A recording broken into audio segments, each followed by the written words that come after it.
back to Joe Stetz and Milt Hess on WSAL. All right, welcome back to Logansport Memorial Hospital Stadium as we get ready to wrap up the Mike Anderson Auto Group pregame show, as we are just moments away from the kickoff of opening night 2019 high school football season. And Milt, nothing quite like opening night regardless of the sport. Optimism abounds for both teams. Last year's, as we mentioned, Peru 0-10, but that's a distant memory. They got a chance to start fresh, and the Berries lost an awful lot from last year's ball club, but they've got a lot coming back as well. But optimism abounds, I think, on both sidelines tonight. Well, again, because you never know. I mean, you've played yourselves, till you're sick of seeing each other at this point, and so they want to see what real football is like, and they'll find out pretty quickly. And again, Peru has nothing to lose. New coach last year in Coach St. Louis, and again, I want to give a shout out to him because, again, I called him at home last night after 9 o'clock to just talk a little bit of football with him, and he was very gracious, and so I appreciated that. But again, 0-10, you have nothing to lose going in this year. That's right. And they seem to be optimistic about the players. Now, as I look at the rosters, though, they only have 37 players listed on their roster, and 9 of them are freshmen. Wow. Logansport has 57 players listed on the roster, Joe, and 21 of them are freshmen. So if you can look at that two ways, is that you don't have very many numbers beyond the freshmen, but you can look beyond that and say we've got some things coming up. Sure. We can keep these guys interested. Then they've got something to look forward to. But again, the deal tonight will be for both these teams. You got to keep people healthy. Yeah, you got to keep them on the football field because that's all you have. That's right. So, all right, well, that will do it for the Mike Anderson Auto Group pregame show. And we will step aside when we return. We'll have the coin flip and the opening kick of the 2019 high school football season as the Logansport Berries play host to the Peru Tigers. There's more to come live from Logansports. Thanks for listening to the Mike Anderson Auto Group pregame show on WSAL. Mike Anderson Chevrolet Buick GMC would like to show you the award-winning quality of their new car inventory. Chevy cars and trucks are racking up the awards, while GMC is professional grade. Look at Buick luxury cars, SUVs, and crossovers. Mike Anderson Chevrolet Buick GMC in Logansport. The play-by-play with Joe Stetz and Milt Hess is coming up.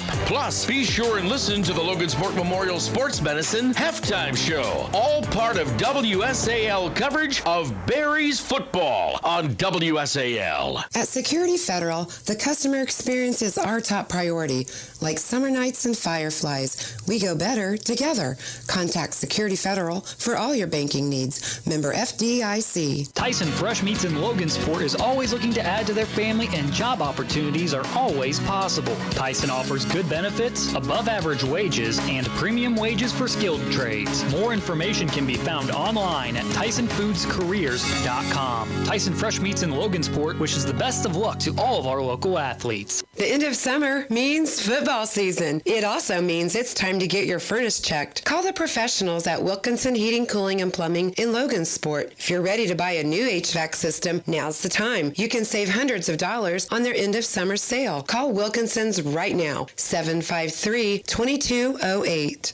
Logansport Savings Bank, we're leading the way. Hi, this is Joshua at Logansport Savings Bank, and we're leading the way in growing our community. With the right team, you can accomplish your desired goals. Bank with us and join our team in impacting our community. Contact us at 722-3855 or at logansportsavings.com. Good luck to all of our local athletes. It's now time for Berries football on WSAL. Brought to you by the Mike Anderson Auto Group, Logansport Memorial Hospital, Logansport Savings Bank, Tyson Fresh Meats, Direct Maytag, Wilkinson Heating, Cooling, and Plumbing, and Security Federal Savings Bank. Let's welcome back Joe Stetz and Milt Hess for the play-by-play of Logansport Berries football on WSAL Logansport. All right, welcome back to Logansport Memorial Hospital Stadium as we are just moments away from the opening kickoff of opening night of the 2019 high school football season. The Logansport Berries in the home black uniforms, red jerseys trimmed in white, and the Peru Tigers in their road white jerseys with black numerals. And the Peru Tigers, Milt, as you saw, have won the coin toss but have chosen to defer. So the Berries will get the ball first, and we'll get a chance to see Garrett Barron, the junior quarterback, who showed some promise as a sophomore last year. Well, and he's very athletic, yes, and tall, and tall and athletic. That's a pretty good combination. Yes, it is. And so they should be able to do quite a bit with Garrett back there in the backfield. And again, so much talk now with bringing Coach Robinson in, how he handles a passing game, that they're going to open it up. We'll see. Right. I'm not sure when that will happen or if it'll happen, but with Garrett Barron there and what he brings to the table, I think it does open up some possibilities. Yep, no question about it. And the featured back will be Josh Manford, who had an injury-plagued season last year, got hurt midway through the season, broke his foot and was never quite able to get back to full form. Like you said, Mel, keeping him healthy is vital for the Berries as well. And by the way, Joe, these teams are playing for the Baldini Trophy. That's right. That started just a few years ago in honor of the great Logansport coach Don Baldini, who was part of many of this series. Oh, yeah. And again, he was a coach that players would run through brick walls for. And again, they were always undersized, and he always got the most out of them. So that's what they're playing for tonight. Logansport currently in possession of that.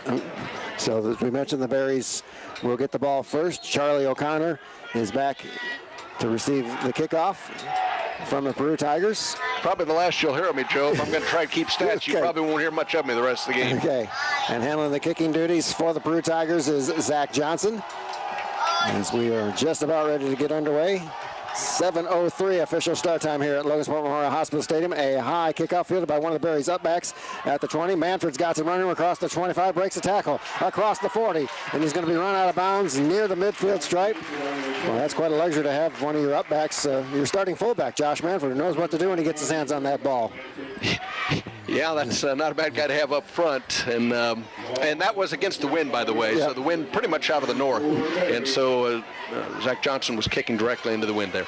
So the Berries will get the ball with the wind at their back. They will take over at the start at the 45-yard line, or their own 45-yard line, and handling the place kicking duties once again this season for the Berries, Juan Perez, who's had a pretty fair start to the soccer season with 10 goals in their first 2 games, and he'll handle the kicking duties, and he's got the wind at his back here in this first quarter. So we'll see what Logansport has in store on their first play from scrimmage in this 2019 season. The handoff around the right side to Drake McLaughlin. He breaks the tackle. He's going to be hemmed in near midfield. Fights his way just across the midfield stripe. Now they'll mark him right at midfield. A gain of 5 on that first down carry for Drake McLaughlin. So 2nd down and 5 for Logansport. Just underway here at Logansport Memorial Hospital Stadium. And up the road along US 35, the Pioneer Panthers and the Lewis Cass Kings doing battle. Hopefully we'll be able to pass along some score updates into that one. So the Berries have it 2nd down and 5 at the midfield stripe. Garrett Barron calls out the signal. Now hands the ball off again to McLaughlin around the right side. He's got some running room. We'll have the first down, and more breaks the tackle inside the 40. He is shoved out of bounds near the 35-yard line. Tackle made over there by Dakota Scarlett, but a gain of 14 on that play for McLaughlin. So the Berries have it 1st and 10 at the Peru 36-yard line, and they found something on that right side of the offensive line as McLaughlin's had a couple of big holes, and a nice start for Logansport. And again, he's not a bad guy to have back in your offensive backfield again this year either. 11:09 to go, first quarter, no score. The Berries on the initial possession of the ball game have it 1st and 10 at the Peru 36-yard line. Handoff inside to Manfred. Manfred hit right at the line of scrimmage. He may have fallen forward for a couple of yards. Sam Mikowski on the stop for Peru. I think they'll give him 2. Yep, forward progress down to the 34-yard line of Peru. Gain of 2, 2nd down and 8. And now Evan Vizcarra comes in from the sideline to bring in the play call for Garrett Barron. Well, I see, they haven't changed those uniforms, Joe. The very thin, very narrow red numbers on the black jersey. And in 5 years' time, it's gotten even tougher for me to pick those up. So I'm in trouble already. Now Skylar Trujillo comes in motion. Now he's out to the left side of the formation, so trips left for the Berries. And now we got a flag on the play. First penalty. We're going to have an offside on Peru. So must have lined up in the neutral zone, so that'll move it down to the 29-yard line. And that 2nd and long now, very manageable 2nd down and 3 for Logansport, as the penalty will take it to the 29-yard line. They'll make it 2nd and 3. An absolutely spectacular night of weather here opening night here at Logansport Memorial Hospital Stadium. Barron drops back to pass, got a man wide open. It is caught by McLaughlin inside the 20, breaks the tackle inside the 15. He is knocked out of bounds inside the 10-yard line. Great play call that time from Coach Robinson, as McLaughlin was wide open in the left flat, and Garrett Barron hit him perfectly. And some good yardage after the catch by McLaughlin, all the way down to the 6-yard line. Gain of 23 yards on that pass-run combination. First and goal for Logansport at the Peru 6-yard line. Clock stopped as McLaughlin was knocked out of bounds with 10 minutes and 8 seconds to play here in this first quarter. So the Berries have got it into the red zone in less than 2 minutes here on their first possession tonight.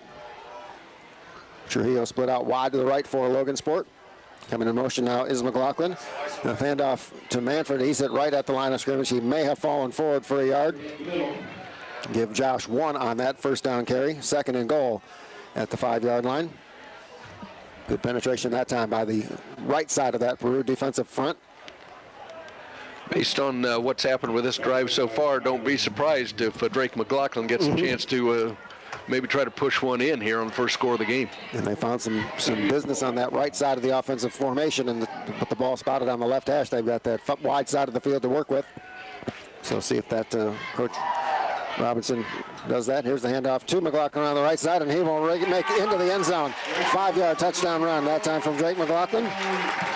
His co-offensive coordinator Milt Hess called the play on that one, but it was just tailor-made for the Berries to use McLaughlin going right as the ball was spotted on the left hash. So nice drive that time for the Berries.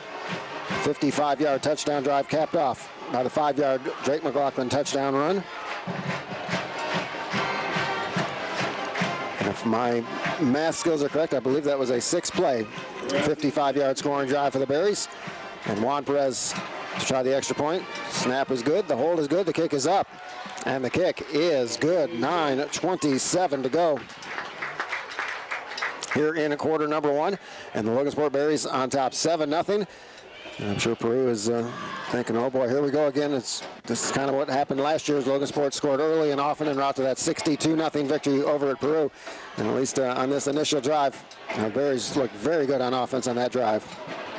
Well, and Coach St. Louis, he has his work cut out for him. Mike Johnson, he's in his 4th year trying to rebuild things here at Logansport.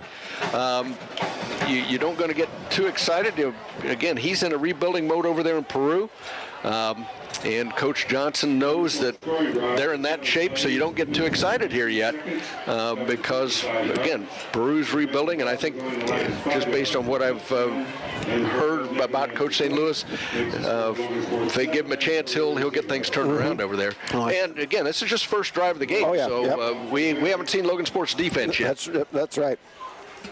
So Juan Perez will kick the ball off, and the Peru Tigers taking a long time in the huddle with their special teams coach at the yard marker on the far side. And there was a nice breeze blowing, but we look at the Flyers right now, they're currently not moving at all, so we'll have to see how strong Juan Perez's right leg is. As we mentioned, he's had a great start to the soccer season. Logansport has gotten off to a 2-0 start on the soccer field, and Juan Perez has scored 5 goals in each of the first 2 games for that 2-0 start. Perez puts his foot into it. Here's a line drive kick. It is going to go not quite to the end zone, fielded by one of the upbacks, or by the beatback for Peru.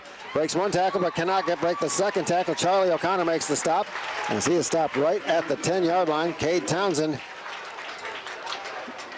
once that ball hits the turf, they're at a supreme disadvantage as a return man. That allows the coverage team to get down there, and Charlie O'Connor makes the stop, and Peru will start at their own 10-yard line, so they've got a long field to work with. And so we'll see what the Berries can do.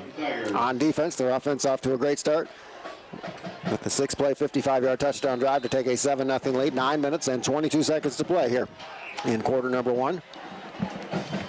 Not exactly where Coach St. Louis he wanted to get his season started. Deep in his own territory, trailing 7-0. So Michael Chandler is the Peru Tiger quarterback. He will be in the shotgun. Now he'll keep it himself, and he is hit right at the line of scrimmage. He drags a couple of Berry tacklers forward and is able to get something out of nothing on that play, as Chandler was hit initially right at the line of scrimmage, but he was able to fall forward and get 4 yards. So nice play that time from Chandler. Second down and 6 for Peru. Game 4, second and 6. They have it at their own 14-yard line. 9 minutes to play, quarter number 1. Logansport 7, Peru nothing. And at least the first couple times that made quarterback Michael Chandler run over to the sideline to get the play call. So he could be a tired young man by the time this contest ends if he continues to do that. Yeah, with the experience he brings back, I look for him to have the ball quite a bit. Now low snap, Chandler bobbles it, picks it up, and he is going to be hit for a lost. Skylar Trujillo coming up from that right cornerback spot to knock him down at the 12-yard line. Loss of 2 on that play. Low snap from center on that shotgun exchange. Chandler dropped it. By the time he was able to pick it up, the Berries were swarming, and Trujillo from that right cornerback position to make the stop. So after a promising first play for the Peru Tigers, they have 3rd down and long, 3rd and 8.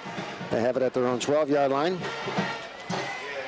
8 minutes and 10 seconds to play here. Quarter number 1, Logansport 7, Peru nothing.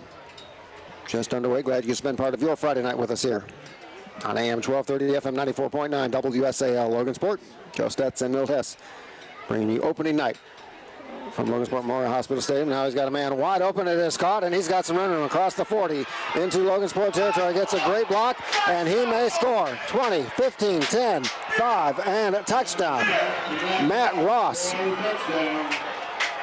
on an 88-yard touchdown pass from Michael Chandler. Garrett Barron was in position to make the tackle, and a great block from one of his receivers. And just like that, Peru is 1 point away from tying things up. Perfect pass that time from Chandler. Caught Ross in stride, and he was able to make his way into the end zone. And he was able to get behind that very defense, and I'm sure there'll be some discussion about that, especially from Coach Gregorich, who prides himself in defense. But, yeah, once he got past that initial defender, and then he got a heck of a block. Yep, yes, heck of a block right in front of this Berry sideline over here. And that was the key to that touchdown. Yep, Garrett Barron looked like he was in position to make the tackle, but a great block from one of his receivers.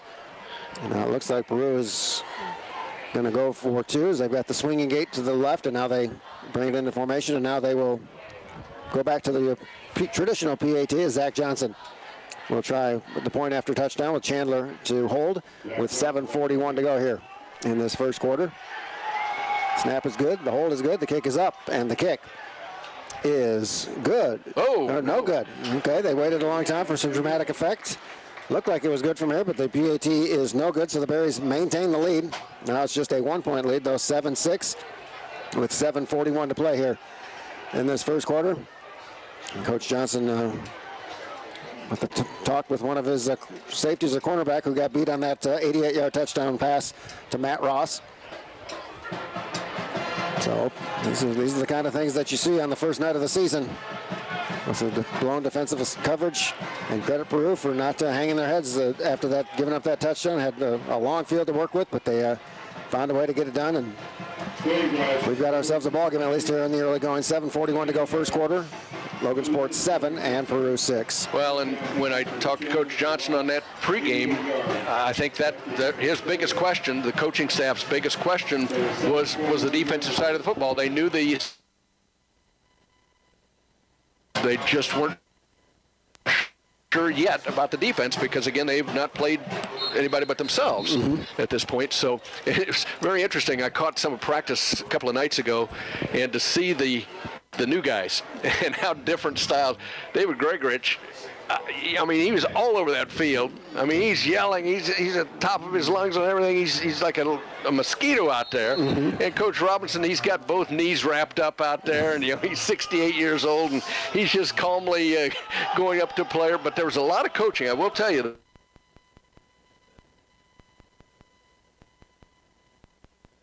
Coaching staff, as we talked about. Yep, and also Nick Bryce, a former Pioneer Panther, played for Coach Johnson and Pioneer, also on the staff this year for the Berries. Here's a line drive kick. Charlie O'Connor will field it at about the 6-yard line, and he will set up a return toward the middle, tries to make a man miss, and he is hemmed in and tackled right at the 15-yard line. Dakota Scarlett did a great job fighting off the block. I believe that was Caleb Risher trying to make the block for Charlie O'Connor, and Scarlett not only fought off the blocker, he made the tackle as well. So not nearly as good starting field position for Logansport on drive number 2, as they will start at their own 16-yard line.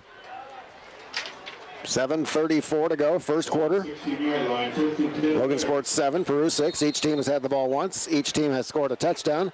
The Berries were successful on their point after touchdown. The Tigers were not. That's the difference in the game right now.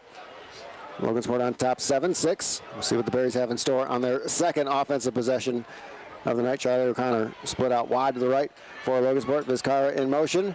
Now handoff to Manford, who breaks a tackle and is into the open field. Across the 25, across the 30, to the 40. And he's finally brought down at about the 47-yard line. Scarlett on the tackle, but 31 yards that time from Josh Manfred. Had a little bit of a hole initially at the point of attack. Broke that tackle and got into the secondary. Made a couple more people miss. And a big gain of 31 yards for Manfred. And Logansport just like that in good field position at their own 47-yard line. They'll have it first down and 10. Logansport 7, Peru 6. And Skylar Trujillo is split wide to the right on this formation for the Bears with Josh Manfred. Lone setback behind Barron. Vizcarra in motion. Barrett fakes to him, rolls out to his right. He's got a man is open and it is broken up. Nice play that time from Cade Townsend, as Trujillo couldn't handle that one. It was slightly behind Trujillo. I think if that pass had been thrown on target, the Bears would have been able to make a connection. That was very well defended. Yeah, yes it was. He had him covered all the way. I was watching; it was right in front of us, and I guess that had to be the play because he was covered. Mm-hmm. But he just, Barron decided to throw it anyway. Pretty fortunate in that case. This clock stopped on the incomplete pass. 7:01 to go here. First quarter, the Bears on top 7-6. They have it second down and 10 at their own 47-yard line. Vizcarra in motion. The handoff to Manfred. Manfred into Peru territory. Breaks the tackle. Still on his feet. He falls forward to the 47-yard line. So from 147 to the other. Gain of 6 on that second down play. Make it third down and 4. Actually closer to 3 is just inside the 47-yard line. So the Berries can go for the pass or for the run here on a very manageable third down. Call it a long 3, short 4 here with 6.5 minutes to play here in our opening quarter. We'll see what Coach Robinson, the new offensive coordinator for Logansport this season, comes up with on this third down play. Now Trujillo split out wide to the left. McLaughlin in motion, gets the handoff around the right side, and he will not have the first down as he is hit just shy of the 45-yard line. Manages to fall forward to the 45. Gain of 2 yards. So fourth down and about 2, and no hesitation whatsoever from the Bears. They are going to go for it on this spot on the field with so little to go. So the first fourth down situation of the season for the Berries. And now we got an official's timeout. This looks like the Berries had an injury on the offensive front, Eli Starkey, and he's looks like he's favoring his left leg there. Yep. Looks like Giving an indication that he might be cramping, which we thought would not be an issue based on the cool weather that we had tonight, but he's certainly grabbing that left hamstring and he's going to be helped off the field. And now we're going to get an official's timeout as the Berries sort with that injury. So we'll see what Coach Johnson and new offensive coordinator Dan Robinson come up with there on 4th and short. so. The reason for the timeout, Joe, is this they decided early in the season that even if it's not sweltering heat, they will take an official's timeout about halfway through to, give the guys a break. Now that could be. I was at a soccer game a couple nights ago, and they had the mandatory water break at the midway point of both the first and the second half. It was significantly warmer than it is tonight, but perhaps with the injury to Starkey, as he's on the training table right in front of us. Appears to be in a lot of pain and discomfort. Hopefully it's nothing more than a cramp, because that's certainly the way he's reacting. And if it's in that back hamstring area and upper part of the leg, that would be painful. Mm-hmm. Oh yeah, could be a while to work out. Yep.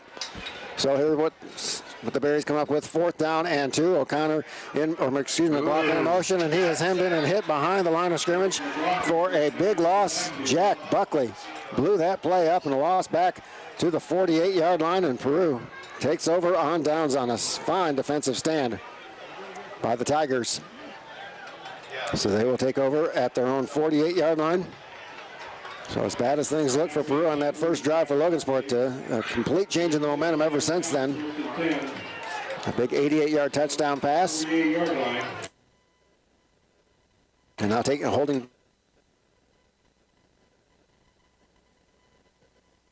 I-51.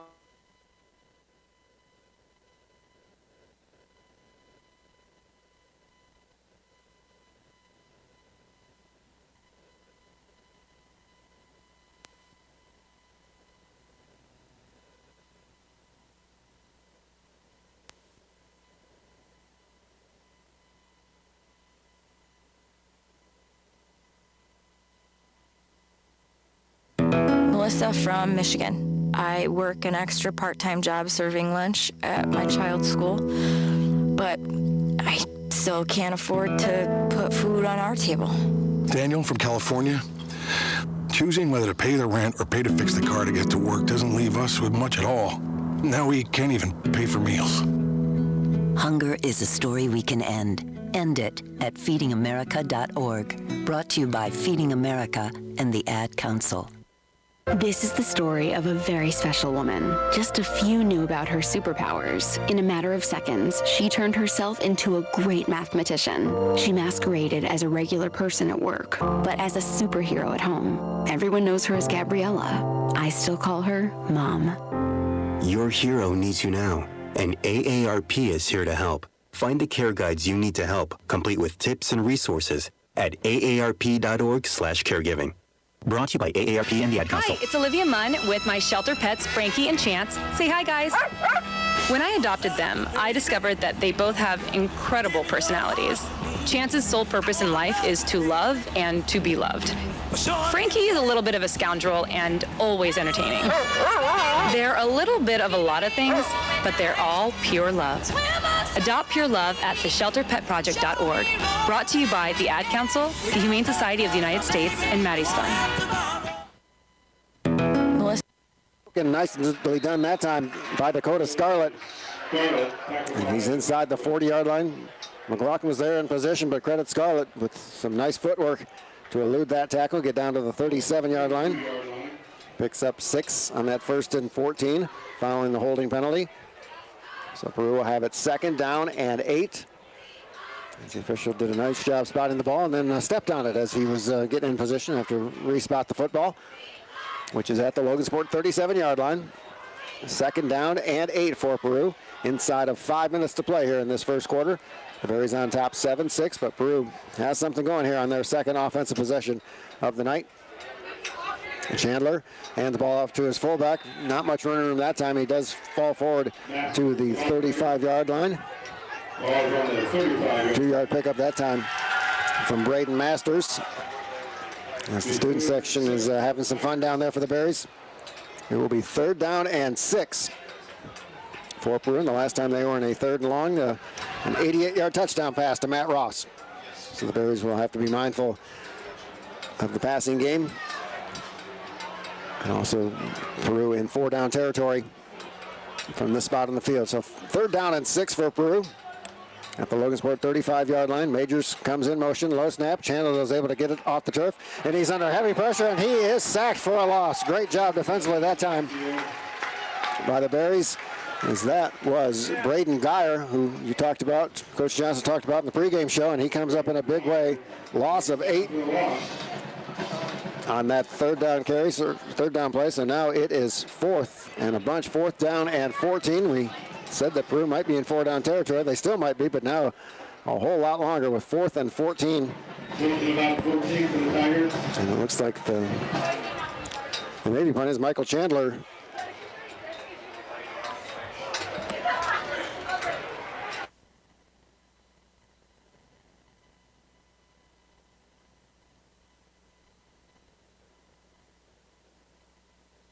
First, I hold my hands out like they're on a steering wheel.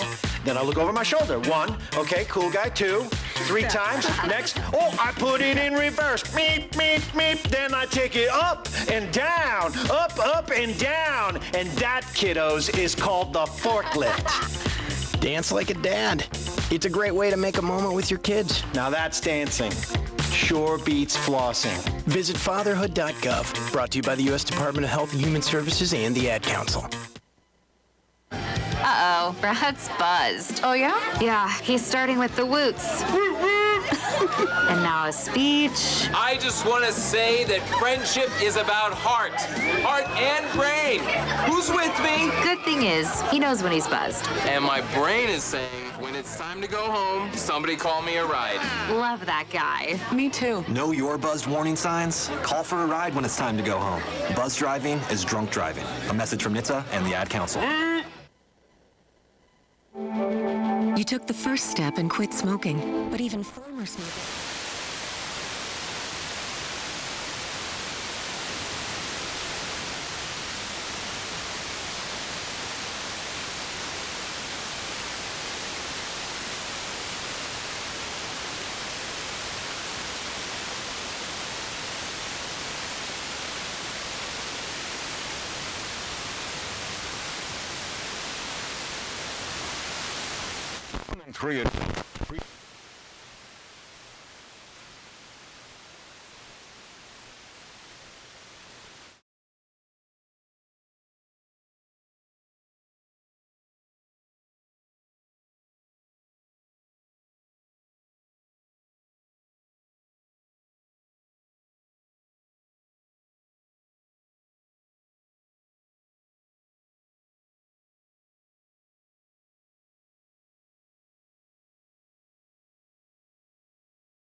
Peru 6, a minute 30 to play. Quarter number one. Logansport has the ball now, second down and 8 at their 47-yard line. Both teams scored the first time they had the ball. Drake McLaughlin, a 5-yard touchdown run on Logansport's first possession of the night. Matt Ross, an 88-yard touchdown pass from Michael Chandler. The Tigers missed their point after touchdown. That's the difference in the game, 7-6. Now a pass complete to Evan Vizcarra. A short gain for Vizcarra. Just short of the midfield stripe. He'll have rule his knee down at the 48-yard line, so a gain of only 1 on that second down and long. So it'll be third down and 7 for the Berries. They have it at their own 47-yard line. The line to make is the Peru 45-yard line to keep this drive alive, as we are inside of a minute to play. This drive started at the Logansport 27 after a short punt by Peru. So we'll see what Coach Robinson and the Berries draw up on this third and long. As Vizcarra's in the slot to the right. Trujillo split out far to the right for Logansport. Josh Mann for the lone back. They're back to pass. Got plenty of time. Pass is going to be overthrown just slightly. Vizcarra was well covered. Dante Majors in the coverage that time. Would have taken a perfect pass for them to connect. Barron just overthrown. Clock stopped with 17.5 seconds to go. And we'll see if Coach Johnson, looks like he's putting the punt unit out there and playing the field position game.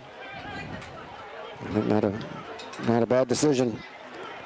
This is a vastly improved Peru team from what we saw a year ago.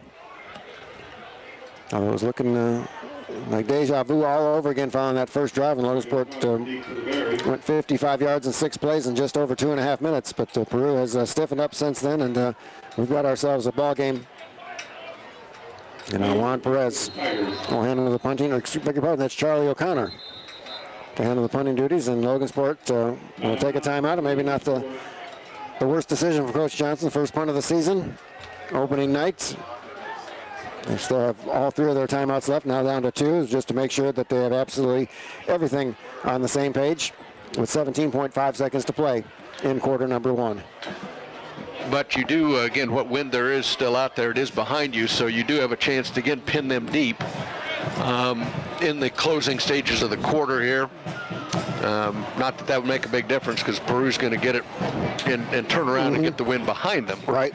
But if you're going to punt, now's the time to do it. Yep, no question about it. So the Berries will make their road debut next Friday night. We go down to Clinton County in Frankfort. So the Berries will take on the Hot Dogs. 7 o'clock start time, and that will be on the air with Mike Anderson Auto Group pregame show at about 6:45. So we'll get a chance to see the Berries on the road next week. Juan Perez now has come on to punt. I know that was part of the decision making as well. As Dante Majors standing at his 21-yard line ready to receive this punt from the junior punter Juan Perez. For the Berries, low snap. Perez able to handle it. Now he's going to pick it up and run. And now he throws the pass, and wide open was Gavin Barron. But that's why Juan is a punter and a kicker, not a quarterback. But not a bad decision from Perez. Had he tried to punt that one, that would have been blocked, and who knows what would have happened. So as it stands, Peru will take over, and again, good starting field position for the Tigers. But if Juan hadn't gotten so excited, he did have a wide open receiver there. Yes, he did. They could have made lemonade out of a lemon there. So the clock stopped following the change of possession. 9.6 seconds to go. As we look at Eli Starkey, as he's trying to walk off that cramp. As you mentioned, if that's the case, it's going to take a while to work that out. He's stretching, doing everything he can to get back on the field. Peru, though, in the meantime, will take over at the Berries' 48-yard line. Where they have it first down and 10. 9.6 seconds to play here in this first quarter. Logansport on top, 7-6. Majors once again in motion. Ooh. Now the inside handoff, and we're going to get a face mask, is what we heard from one of the Peru coaching staff in the booth next to us. Yep, that's the initial indication from the official. So they'll tack that on to the gain of Masters, who got it down to the 40-yard line. 8-yard pickup for Masters on a first down carry. And that'll be the first penalty on the Berries. It'll unfortunately be a major one. Yep. So the result of that penalty will give Peru a first down.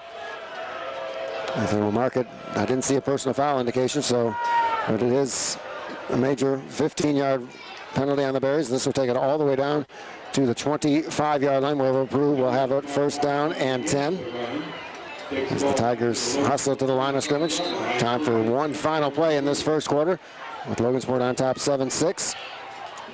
3 receivers split out wide to the right for Peru. Chandler throws to Majors, low pass, but he's able to catch it. Breaks the tackle inside the 20, inside the 15, and he is gone. Touchdown, Dante Majors, 25 yards, and that was all Dante Majors, as that pass was about at his ankles. Reached down and grabbed it and was able to make a couple of men miss. And just like that, the Tigers are on top, 12-7, pending the point after on the final play of the first quarter. 25-yard touchdown pass to Dante Majors, the second touchdown pass of the night for Michael Chandler. So this is we talked about it earlier, a vastly improved Peru team from what we saw a year ago, especially after that first Logansport drive. But Peru has rebounded nicely and momentum squarely on the side of the visitors from Miami County, as they have owned the final 9 minutes of this first quarter. And now Zach Johnson for the point after. The kick is up, and the kick is good. And so at the end of the first quarter, it is Peru 13, Logansport 7. We will step aside for a break. When we return, we'll have our second quarter live from Logansport. Stop into Direct Maytag in Logansport, where we're making room for Maytag brand with power-packed laundry pairs. Maytag is part of the Whirlpool Corporation, the largest appliance manufacturer in the world. Direct Maytag for sales and service on East Market Street in Logansport. Logansport Savings Bank, we're leading the way. Hi, this is Joshua at Logansport Savings Bank, and we're leading the way in growing our community. With the right team, you can accomplish your desired goals. Bank with us and join our team in impacting our community. Contact us at 722-3855 or at logansportsavings.com. Good luck to all of our local athletes. Thanks for listening to AM 1230 and FM 94.9. Now back to Joe Stetz and Milt Hess for more Berries football on WSAL. Welcome back to Logansport Memorial Hospital Stadium. One quarter in the books. Peru on top 13-7. The Berries scored the first time they had the football. A 5-yard touchdown run from Drake McLaughlin at the 9:27 mark of our first quarter. And after that, Milt, the Tigers owned that first quarter, up 13-7. Yeah, the Berries really only stopped them once for that short punt. But again, the questions coming in from Mike Johnson as we talked in the pregame, he just wasn't sure what to expect out of defense. Well, now he's finding out, and it looks like they'll have some. Again, far game from over here, but they'll have some things to work on this week in practice. So it looks like Garrett Barron is back deep to receive this kick from Johnson. And Miller also deep. Barron will take this one at about his 3-yard line. The Berries setting up a return to the left. And now I think the Peru Tiger assistant coach yelling for a block in the back penalty. The official was able to hear him as the flag was thrown in late. Barron hemmed in at about the 22-yard line. There is a penalty. As we mentioned, the flag on the play, and I'm not sure if there's ever been a penalty on a kick return that wasn't on the receiving team. So an illegal block. They're actually going to be a holding call. They'll call it a holding, yep. On the Berries. Looks like they're going to. The infraction occurred at the 22-yard line. So they were 19-yard return, I believe, yep. from Garrett Barron. But that'll be the second penalty. And so they'll mark it at the 13-yard line, so that's where Logansport will take over. First down and 10. Was that a half of the distance? No, 10-yard penalty marked off from the 23 up to the 13, so 10-yard penalty. So 2 penalties for 25 yards for the Bears. So Garrett Barron under center. Trujillo split out wide to the right. McLaughlin in motion to the right. Another flag as it looked like we had some false start. Too many people were moving at the same time. Illegal procedure on the Berries. That'll move it back to the 8-yard line. So the Berries going backwards here on this possession. And now you see some of the body language, some of the players, the shoulders starting to sag a little bit for Logansport. As the penalty marks it at the 8-yard line. 11:53 to go here in the first half. It is Peru 13, Logansport 7. The penalty will put the Berries in a first down and 15. And now Vizcarra and Trujillo come out to the right. McLaughlin in the left wingback position. Now handoff inside to Manfred, and he's got some running room, and he may go 30, 35, 40 to midfield. 40, 35, 30, 25, 20, 15, 10, 5, touchdown. Josh Manfred, 92-yard touchdown on a simple little handoff up the middle. The gentleman up front did the job getting him a hole, and he exploded through that hole. 92-yard touchdown. And just like that, we are tied at 13. We've had ourselves some big plays here already in this contest. You get the feeling we're going to be here a while, Joe? I think so. You know, we were worried about that Indianapolis Tech game on Friday the 13th coming up here, but that may be nothing compared to this. So 92-yard touchdown run from Josh Manfred. And we saw some speed on that from the Berries fullback at the 11:39 mark of this first quarter. Beg your pardon, second quarter. And Juan Perez now to try the point after touchdown.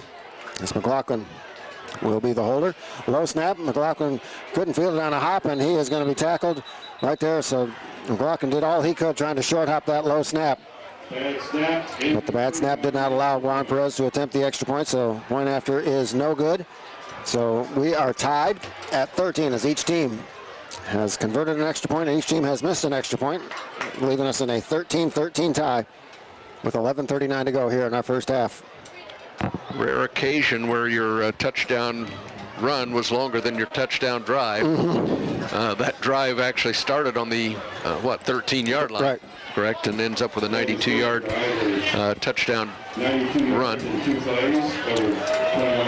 So here we are, some 37 minutes into the contest, and we've barely played a quarter. So, like you said, Mel, we could be here a while, but it's a fabulous night of weather. So no place I'd rather be on a great night of weather here on Friday night. Just a couple issues so far on the long snapping for the punt, which rolled back to Juan Perez, and now the extra point that rolled back to Garrett Barron.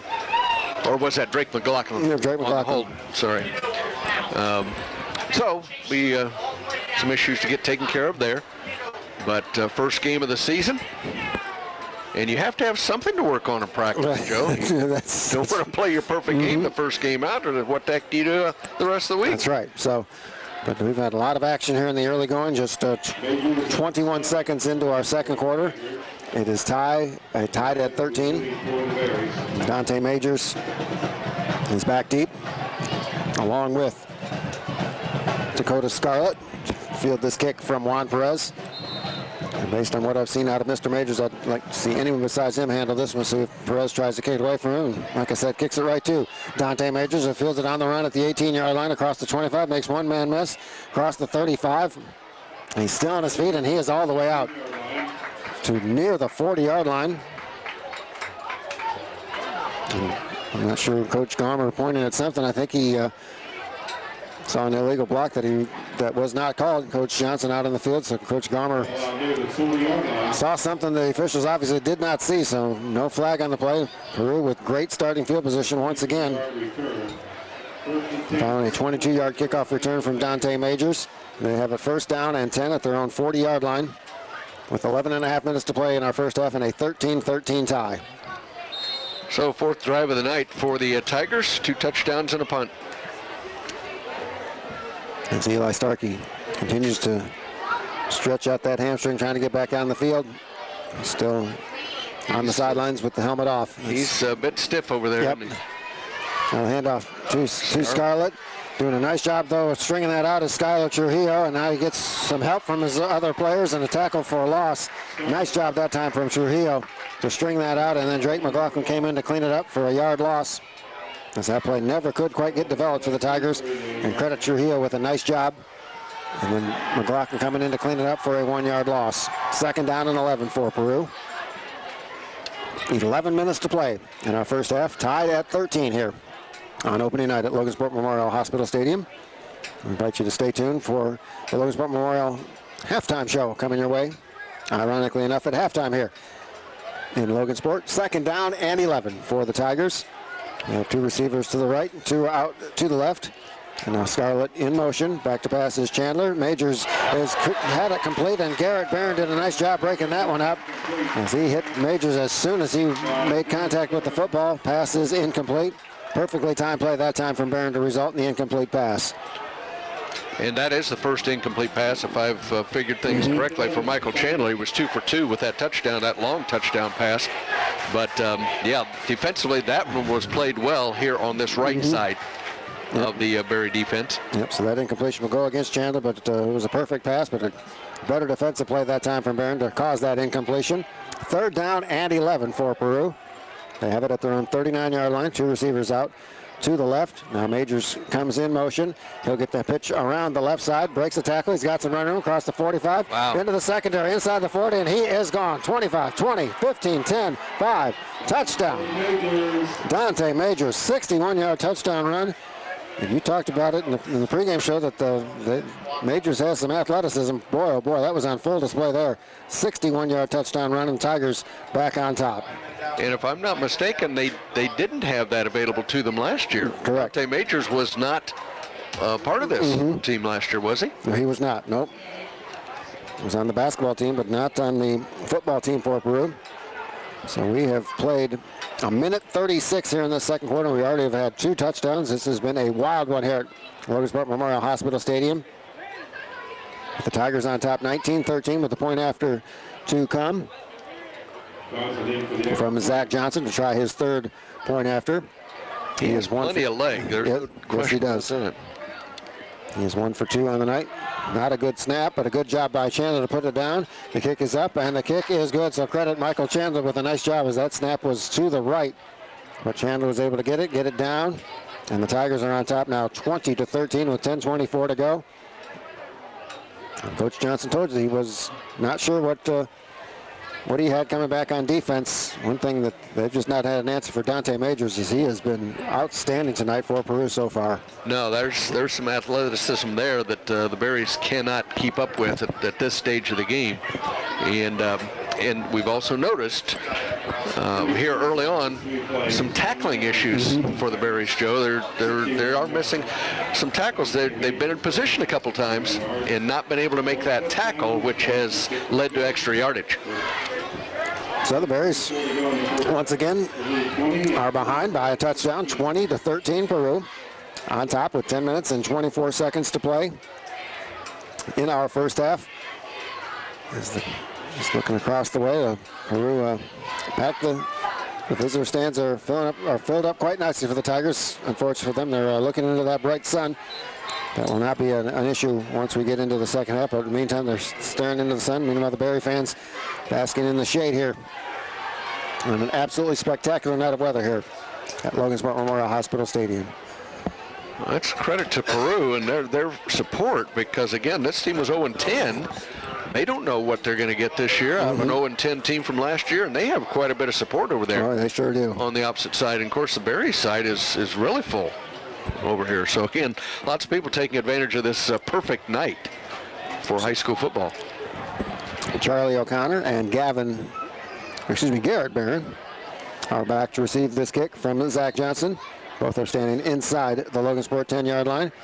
Johnson, a line drive kick, fielded by Barron at about the 5-yard line. He'll set up a return to the middle for Barron. He's got some running room across the 20. Brought down at the 25-yard line. Chase Seifert on the stop that time for the Tigers. Logansport will start this drive. Let's see where they spot it. Looks like they're marking it at the 26-yard line, I believe. So first down and 10 for Logansport at their own 26-yard line. 10 minutes and 17 seconds to play in our second quarter. Peru 20 and Logansport 13. Let's see what the Berries can come up with. Down a touchdown on opening night here at Logansport Memorial Hospital Stadium. It's a good thing it's a good weather night, Joe, based on how long this game is going to take. Yeah, we might be here a minute. We're only, 2 minutes or 5 minutes into the second quarter. And 33 points on the board. Wow.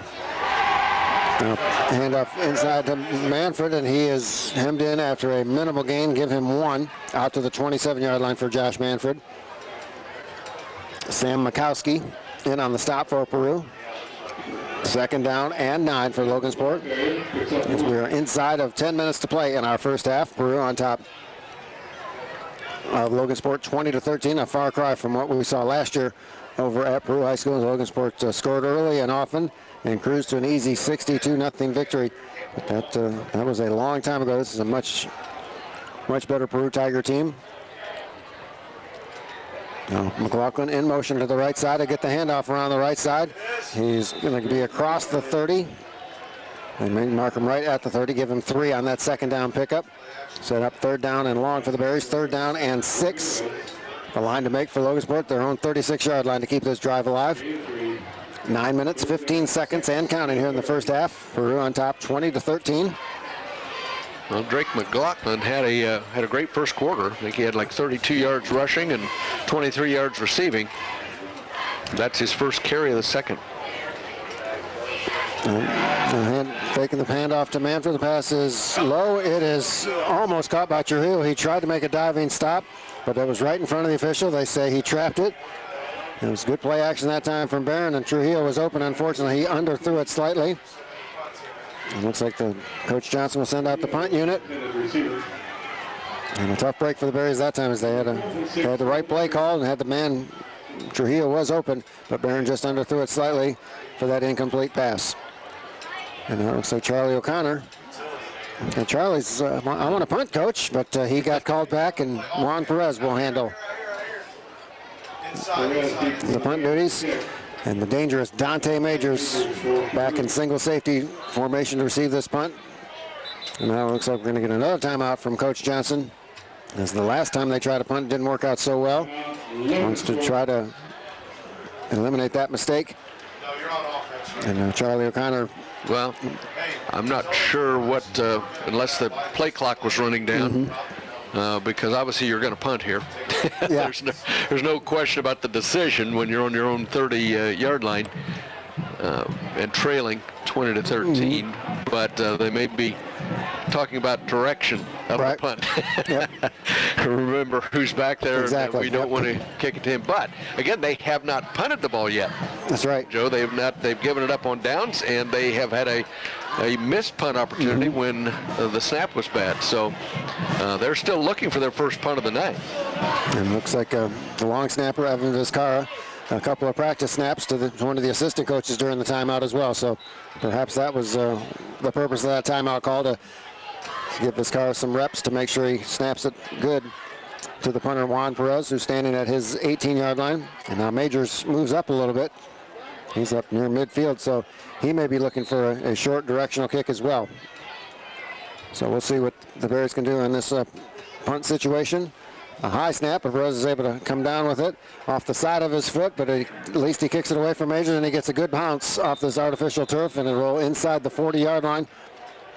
And then we'll mark it where the side judge is standing. Not real definitive. Looks like starting at the 38-yard line.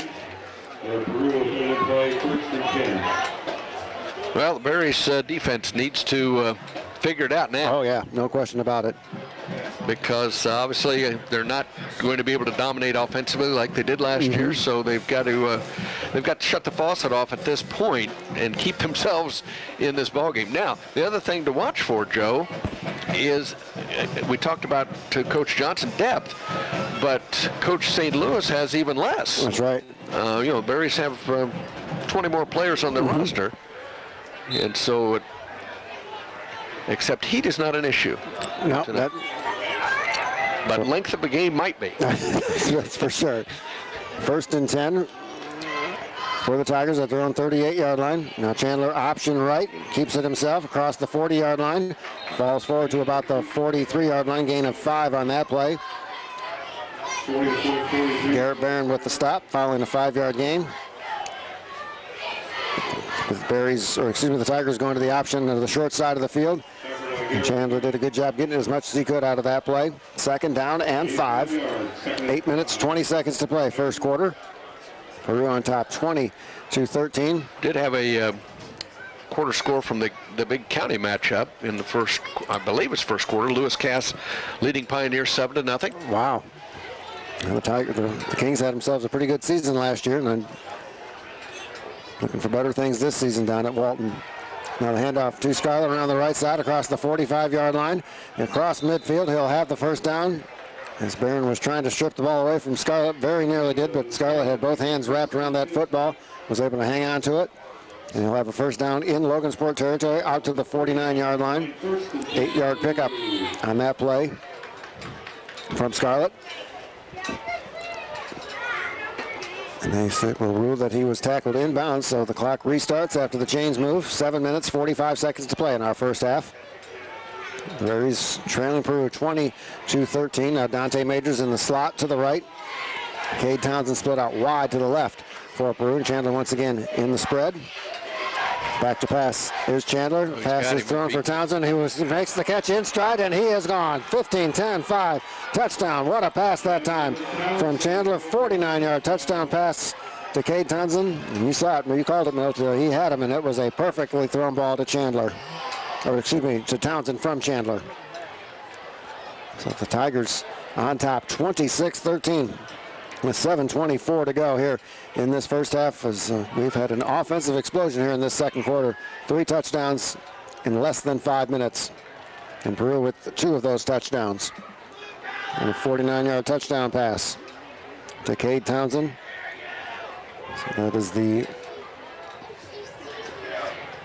3rd touchdown pass of the half for Chandler.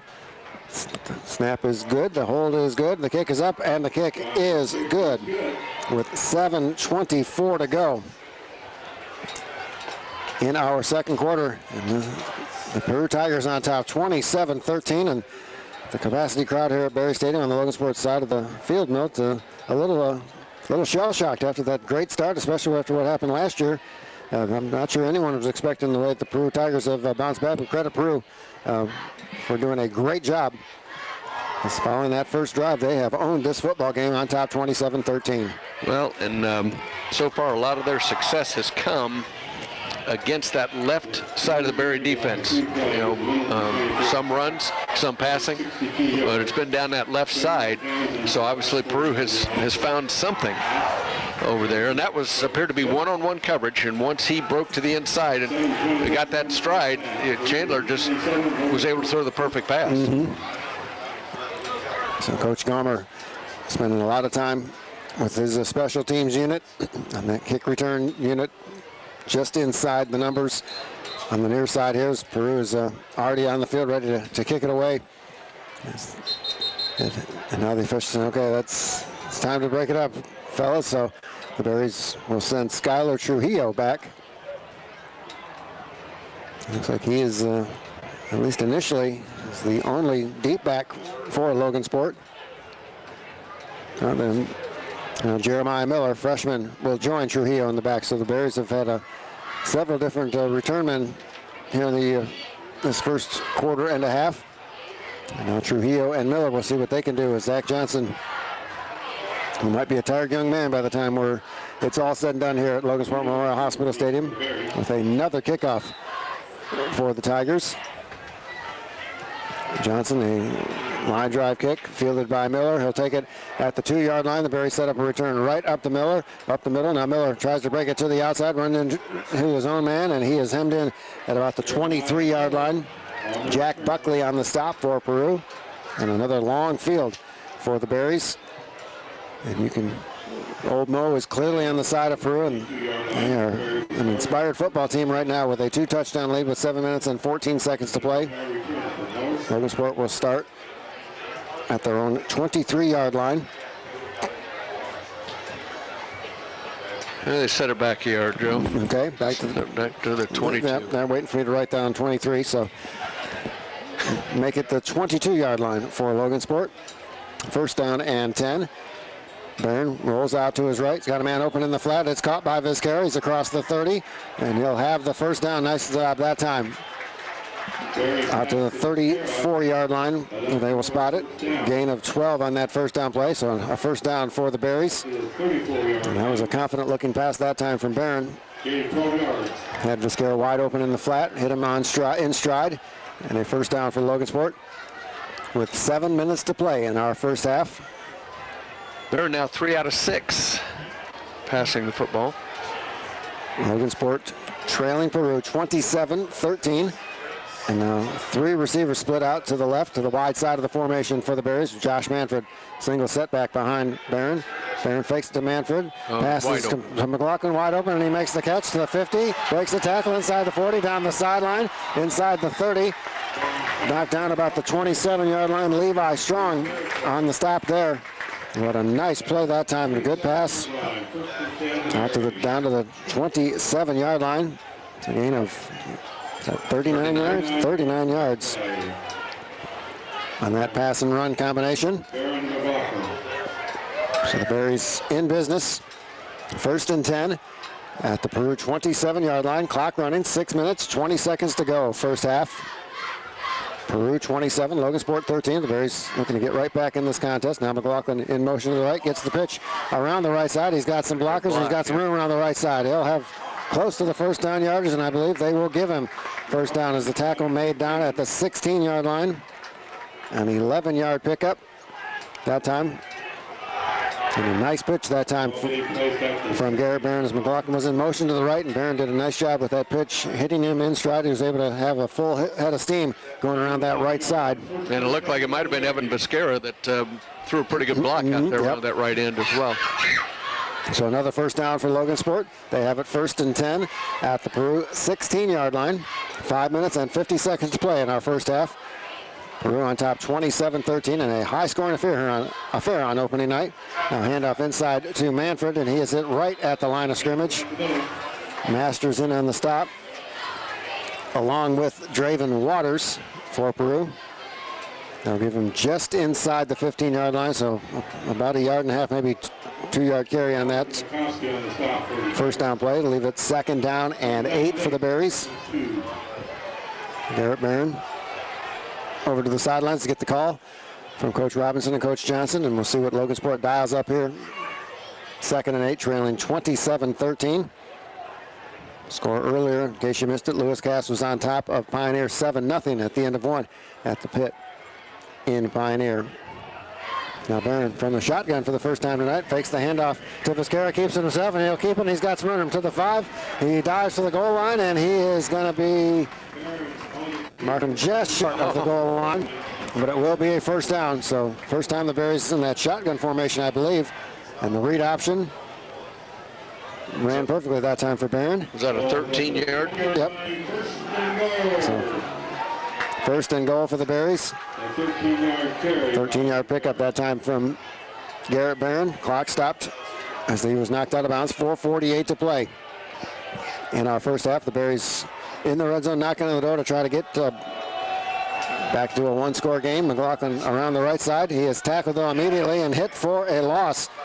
Jack Buckley with a nice job that time as he blew that play up. Loss of 2 back to the 3-yard line. Second down and goal now for Logansport. Just thoroughly impressed with this Peru Tiger team. Quite a difference from what we saw a year ago. Well, yeah.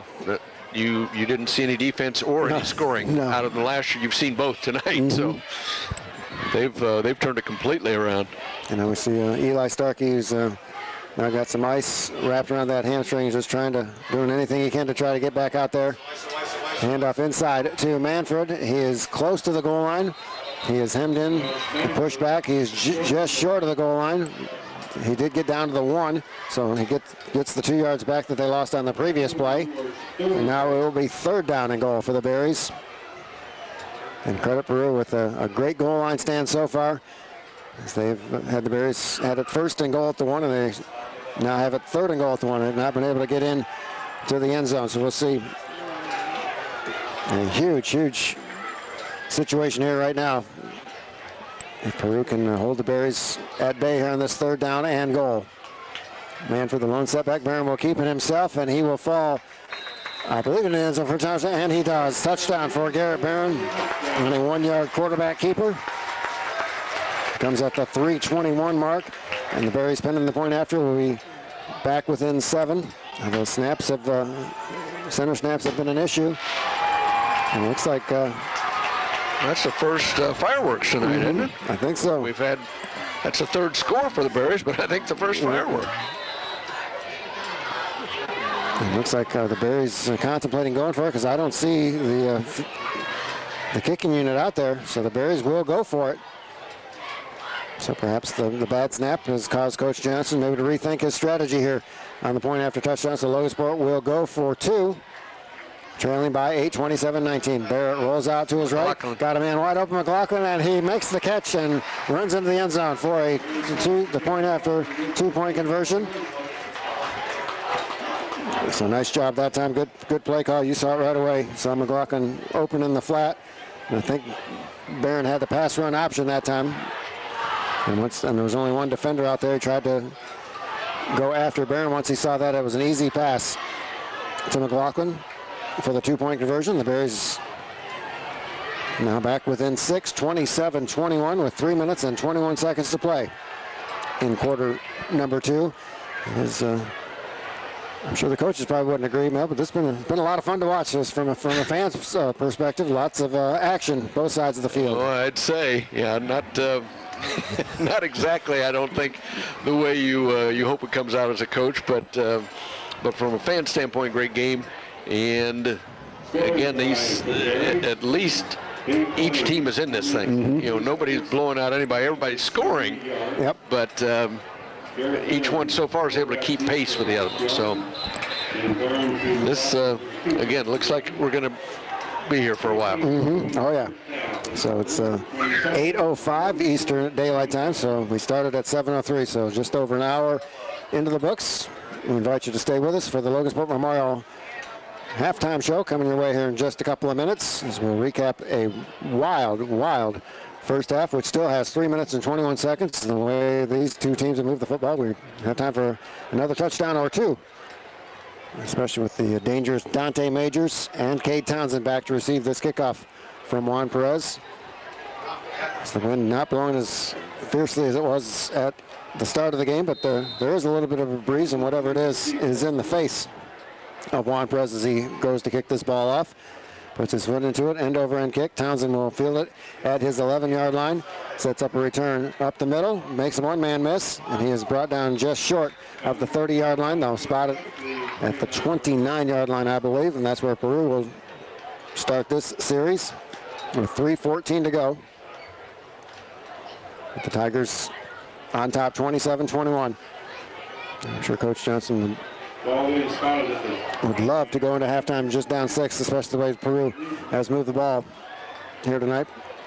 And still plenty of time for the Tigers with 3:14 to play here before halftime.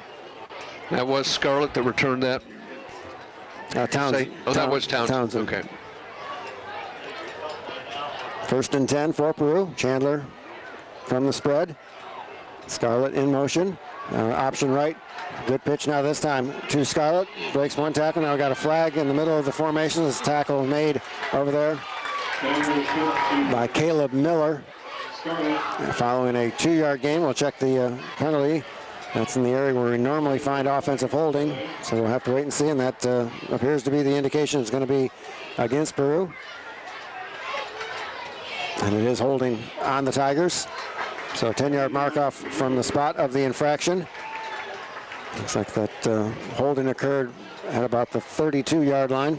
So they will mark 10 yards off. And it looked like it occurred away from the ball. Yes. Too, Joe. It was on the opposite side of where the ball carrier was coming. So they will mark it from the 33-yard line. Is actually where the infraction occurred, back to the 23-yard line. So it will be 1st down and 16. For Peru, we have a halftime score from the pit. Lewis Cass 14 and Pioneer 8 at the half. So the Kings more than holding their own against the defending 2-time state champion Pioneer Panthers. Now Majors is hit and hit hard for a loss. Skylar Trujillo with the tackle of the night so far for the Berries. Back at the 20-yard line. Loss of 3 on that play, like he was shot out of a cannon. Great play that time from Trujillo. Well, I mentioned the tackling that had not taken place. There was no question about that. He just hit him in the chest, wrapped him up, and that was a very sure-handed tackle by Trujillo that time. Yep, loss of 3 on that play makes it 2nd down and 19. Peru has it at their own 20-yard line. Clock running, 2 minutes and 15 seconds to play. The Berries have already burned 2 timeouts, so they have just 1 timeout left. We'll see if Coach Johnson maybe chooses to use it if they can stop Peru on this drive. Chandler rolls out to his right. Pass is caught. Matt Ross broke a tackle and very nearly had some open field, but he just got tripped up at the last moment. But a nice gain out to the 34-yard line. 14-yard pickup on that 2nd down and long. And now a very manageable 3rd down situation for the Tigers. 3rd down and 5. They have it at the 34. They need to get to their own 39 to keep this drive alive. Clock continuing to run. 1 minute and 35 seconds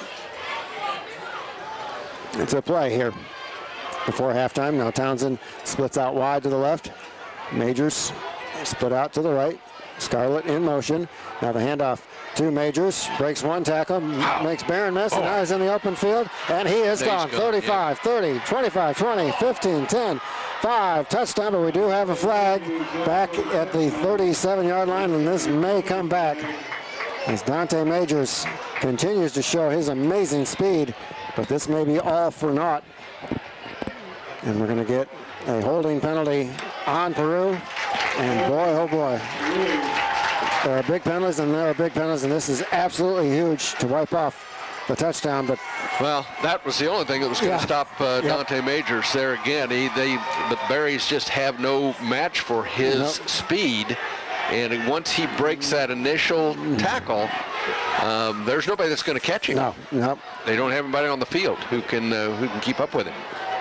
And I'm not sure how many people on Peru's schedule will have somebody with that young man's speed. Based on what we've seen here. Oh yeah. So the penalty moves it back to the 28-yard line.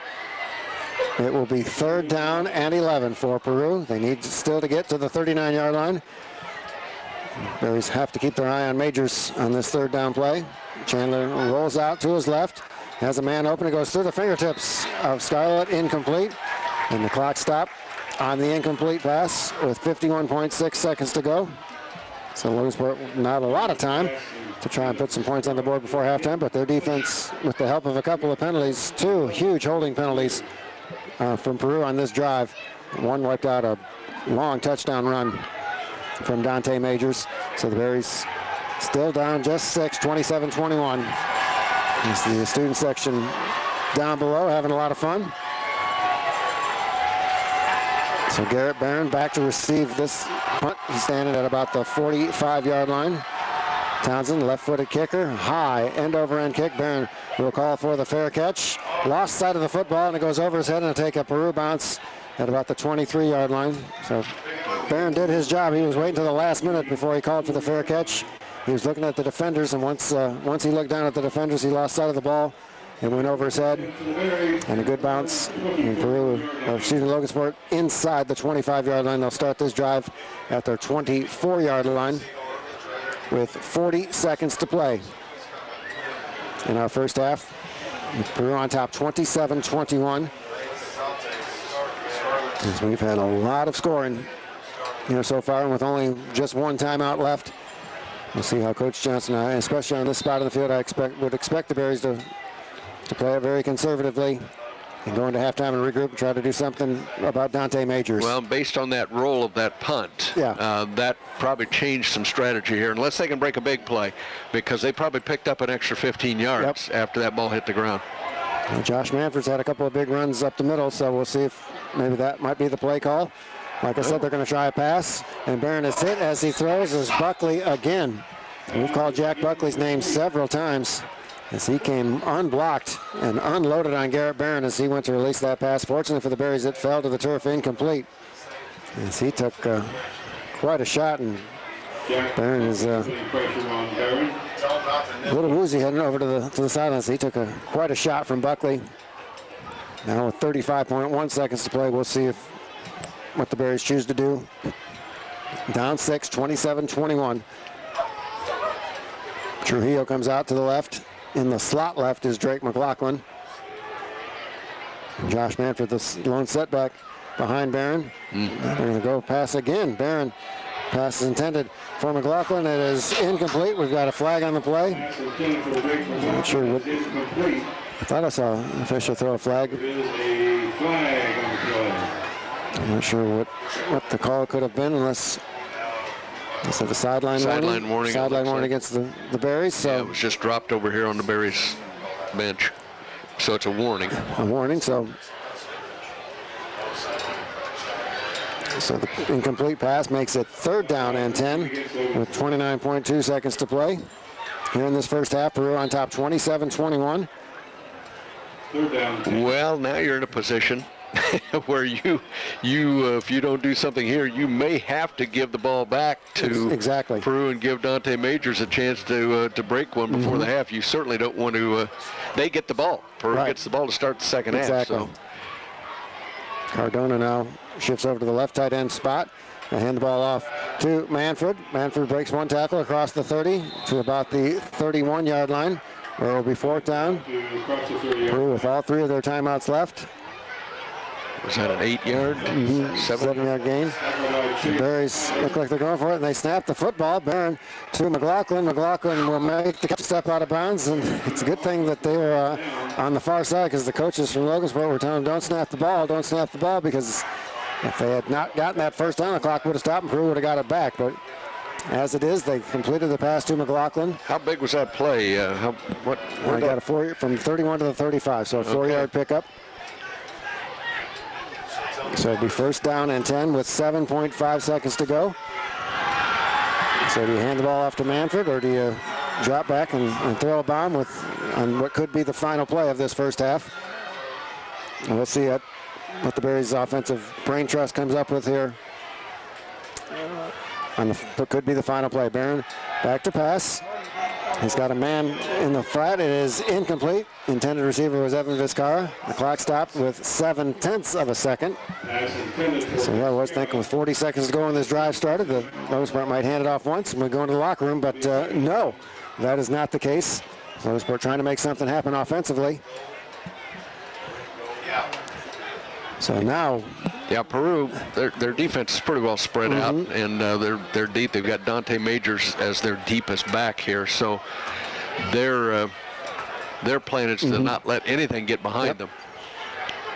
So barring a defensive penalty, this will be the final play of our first half with 0.7 of a second to go. Now the handoff is to Manfred across the 40, and he is brought down at the 42-yard line, gain of 7 on the final play of our first half. So that will do it. Our halftime score: Peru 27, Logansport 21. We will step aside for a break. When we return, we'll have our Logansport Memorial Sports Medicine halftime show. There's more to come. Live from Logansport. Security Federal Savings Bank has been serving our community since 1934. Security Federal is here for you. Like summer nights and fireflies, we go better together. Member FDIC. Tyson Fresh Meats in Logansport is always looking to add to their family, and job opportunities are always possible. Tyson offers good benefits, above average wages, and premium wages for skilled trades. More information can be found online at TysonFoodsCareers.com. Tyson Fresh Meats in Logansport wishes the best of luck to all of our local athletes. WSAL Sports coverage.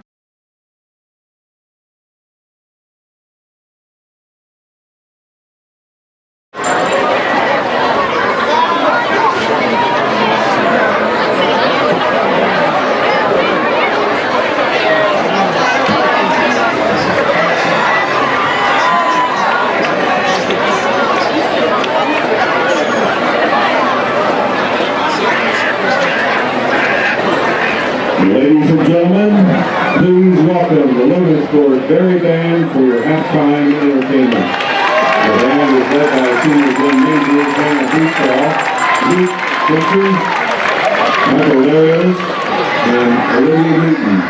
The Logansport High School Music Department is proud to present the 2019 marching show for your entertainment. We are proud to present that 70 show. You might enjoy finding some of the shapes we are creating, including the words disco and love, the name of the number 70, Pink Floyd's Dark Side of the Moon, the peace sign, the happy face, and of course, the Logansport L. The band wishes to thank the music boosters, Joan Carter and Logansport Church of Christ for the refreshments. The students have spent countless hours preparing and perfecting this show for you.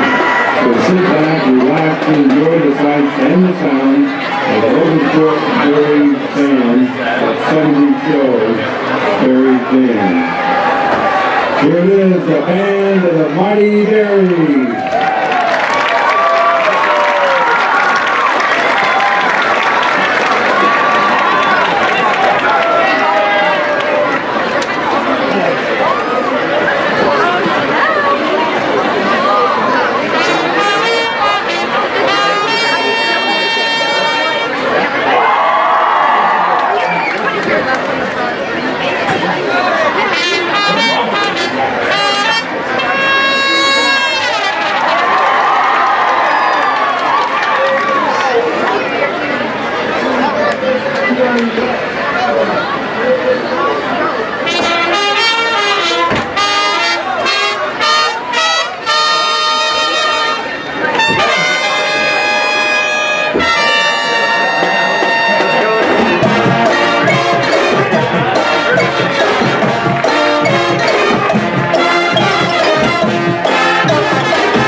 We're building better health and stronger student athletes with the Logansport Memorial Sports Medicine Program. We're here for your home team, partnering with local schools to provide on-site athletic training and direct access to care from our team of orthopedic surgeons, physical therapists, and a foot and ankle specialist who know just what it takes to get student athletes back in the game and keep them there. To learn more about our on-site athletic training services, visit logansportmemorial.org/sportsmedicine. The end of summer means football season. It also means it's time to get your furnace checked. Call the professionals at Wilkinson Heating, Cooling, and Plumbing in Logansport. If you're ready to buy a new HVAC system, now's the time. You can save hundreds of dollars on their end of summer sale. Call Wilkinson's right now, 753-2208. With over 80 years of dedication to the Cass County community, Security Federal Savings Bank strives to provide a better kind of banking for our customers. Member FDIC. You're listening to Logansport Berries football on WSAL. More of the Logansport Memorial Sports Medicine halftime show is next. Here's Joe Stetz and Milt Hess. All right, welcome back to Logansport Memorial Hospital Stadium for the Logansport Memorial Sports Medicine halftime show. And a special situation going on in the field right now, Milt, is that appears to be the 1979 state championship baseball team, as the Berries celebrating the 40th anniversary of that state championship. And they beat a guy turned out to be a pretty good ball player in the major leagues in doing so, and winning that state championship back in 1979. Well, that was right in the. That was the end of what was a great run. Oh yeah. Before the dry spell hit, before they won another one up till 91 after that. But 75, 77, and this 79 team. And how many members do we have out there, Joe? We got Coach Turner is out there. Yep, I see 11 members, 11 people out there. Both the Platt twins. Mm-hmm. Scooter out there that you mentioned. So Scooter Mason. Scooter Mason. So that unbelievable what Logansport baseball was back then, and based on their success in the Babe Ruth this summer, maybe we got some good times coming ahead, just building on that sectional championship that they had back in the month of June. Well, and it will be next season the first time in many years that there won't be a Coach Turner. Yep. In the dugout coaching this Berries baseball team. Of course, the original Coach Turner out on the field tonight, but Jim Jr. retiring before this school year. And so we wish him well in the next phase of his life, next chapter. And wish Coach Dan Fry luck as well, former player, of course, and has helped out an assistant coach, as an assistant coach. So we'll see new things happening. Yeah, maybe we can get Coach Fry up here for one of these halftime shows to talk to us about what he's got going on, and maybe we can talk to the new basketball coach too as well, Drew Schaus. So Coach Johnson not been here very long, but he is the most tenured coach of the three major boys sports here at Logansport: basketball, baseball, and football. And again, we talked early on about the number of freshmen on this team, and I guess I've heard that last year's 8th grade football players had some success, and it looks like numbers-wise they've carried over. You have 21 freshmen on this roster out of 57 players, so again, it may make for some lean times before, but as these guys get experience, sounds like there are good things ahead, and there could be good things ahead tonight. Could be good things ahead on the road, but obviously they just have some things defensively they need to shore up. 219 yards rushing and a half. I think he would take that. Oh, absolutely. every time. Members of the Miltest fan club continue to file in to see you here. So, but just looking at those passing numbers for Peru. 4 completions, 255 yards through the air. That, based on my Michigan Public School edge, that's better than 60 yards per completion. That is off the charts. That's pretty efficient. And then the Berries will hit the road for the first time next week at Frankfurt. Yep. And then they are back home 2 weeks from tonight, I believe, to begin conference play against Harrison. And boy, that's not going to be easy. Harrison, very, very good football program over the years. Seems to get better and better. There was a time when Harrison wasn't very good in football, but that was a long time ago. They really turned the program around. And I remember covering the Berries the first year that they played Harrison, when Harrison came back to the North Central Conference, and Harrison had, I don't remember what the number was of consecutive losses. And the Berries, it took 2 days to get that game in over at Harrison. But Harrison just manhandled the Berries their first year. And I said the best thing that happened to Harrison was getting back into the was coming into the NCC. And the Berries got them started because they thumped the Berries in that game. And really, since that game, that Harrison football program has been impressive. And so they can thank Logansport for turning their program around. That's what it amounted to. So because it took 2 days because it got suspended from the night before. I see. Okay. Is what that was all about. So, but I remember it well. The Berries had no answer for Harrison those particular days, the Friday night and the Saturday day, and Harrison really hasn't looked back from that point on. No, they have not. All right, well, that will do it for our Logansport Memorial Sports Medicine halftime show. Once again, our halftime score, Peru 27, Logansport 21. Both teams have emerged from the locker room and they're back on the field, so we are ready for our second half. So we will get to that. We'll step aside for one final break here at halftime. When we return, we'll have our third quarter live from Logansport. We're building better health and stronger student athletes with the Logansport Memorial Sports Medicine Program. We're here for your home team, offering services to help get student athletes back in the game and keep them there. All delivered by our team of experts that include orthopedic surgeons, physical therapists, and a foot and ankle specialist. To learn more about our services for your student athletes, visit logansportmemorial.org/sportsmedicine. That's the halftime show, presented by Logansport Memorial Sports Medicine. The second half of Berries football is next. Now back to Joe Stetz and Milt Hess on your home for Berries football. AM 1230 and FM 94.9, WSAL. Alongside Milt Hess, Joe Stetz, back at Logansport Memorial Hospital Stadium. Halftime is over. It is 27-21 Peru, and the Tigers deferred to open the game, so they will get the ball first. And we'll see what adjustments Coach Gregorich was able to make on that defensive front. And we're going to be in the dark here in a little bit as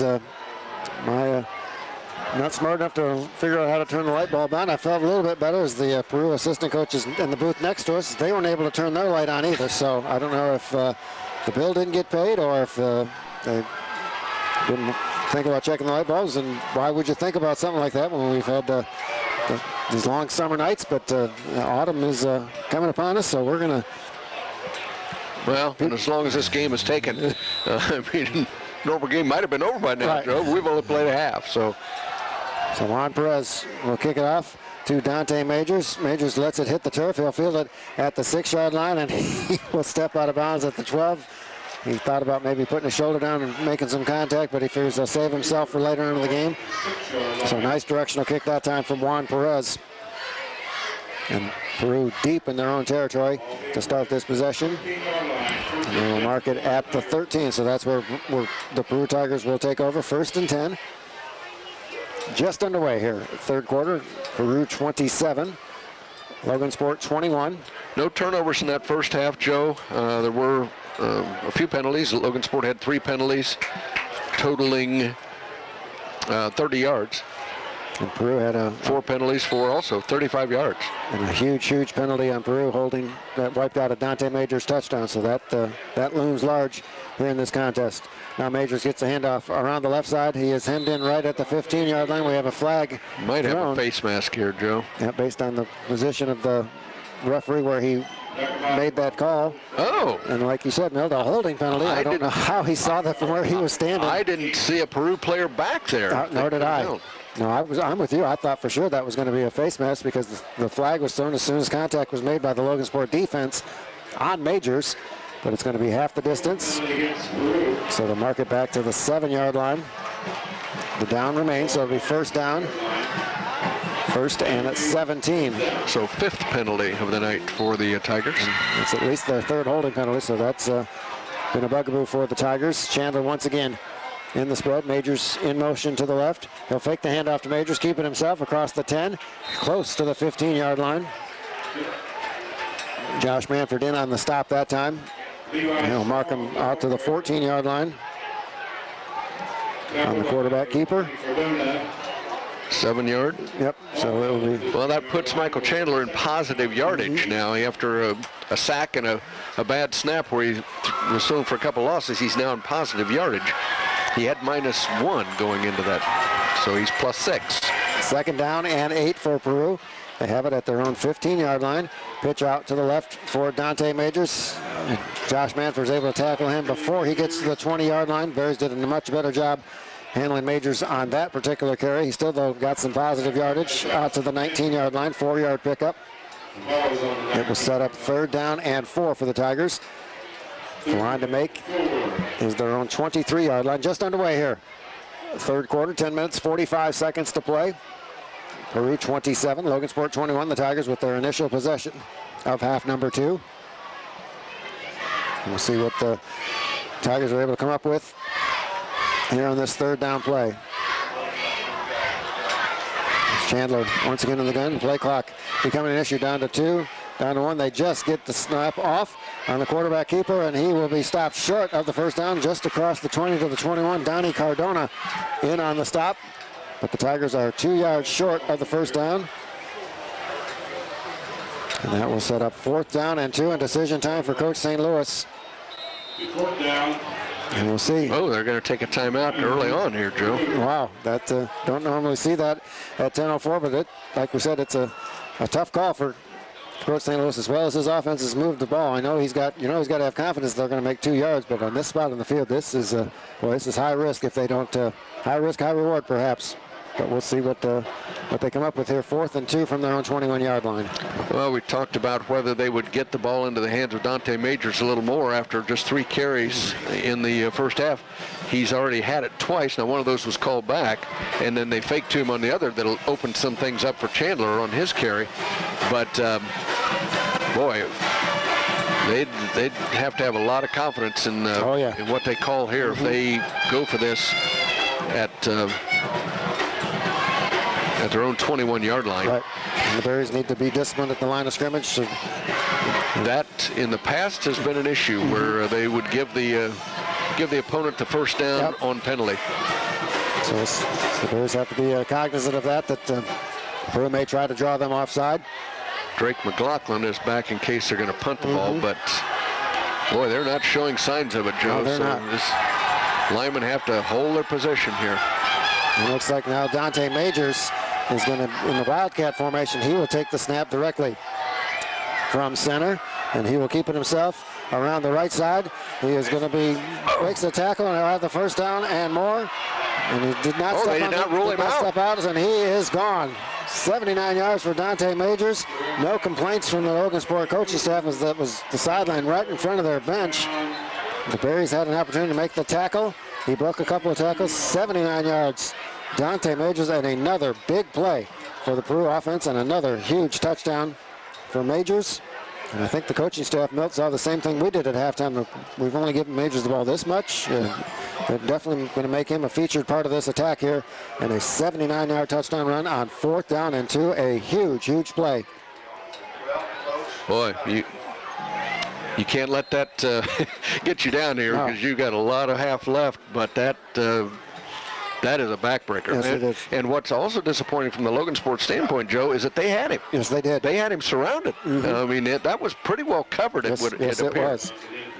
So Zach Johnson for the point after, and Peru back up by 2 touchdowns. We'll see if it's going to be a 12-point lead or a 13-point lead following this point after. The kick is up, and the kick is good. 9 minutes and 49 seconds to play in our third quarter.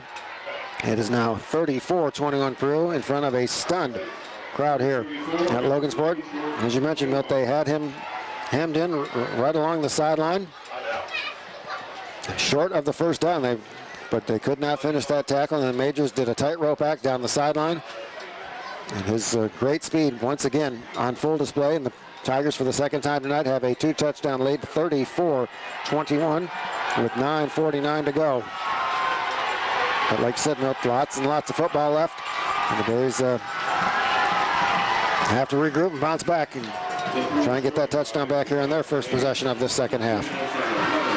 Well, it's also disappointing from the fact that it came on a fourth down play, and the fact that they got him in, as far as the Berries are concerned, great field position. You know, they had him starting at the 13-yard line, and even had him back to the 6 or 7 after a penalty, and then it ends up with a touchdown. That is a killer. Yeah, yes, it is.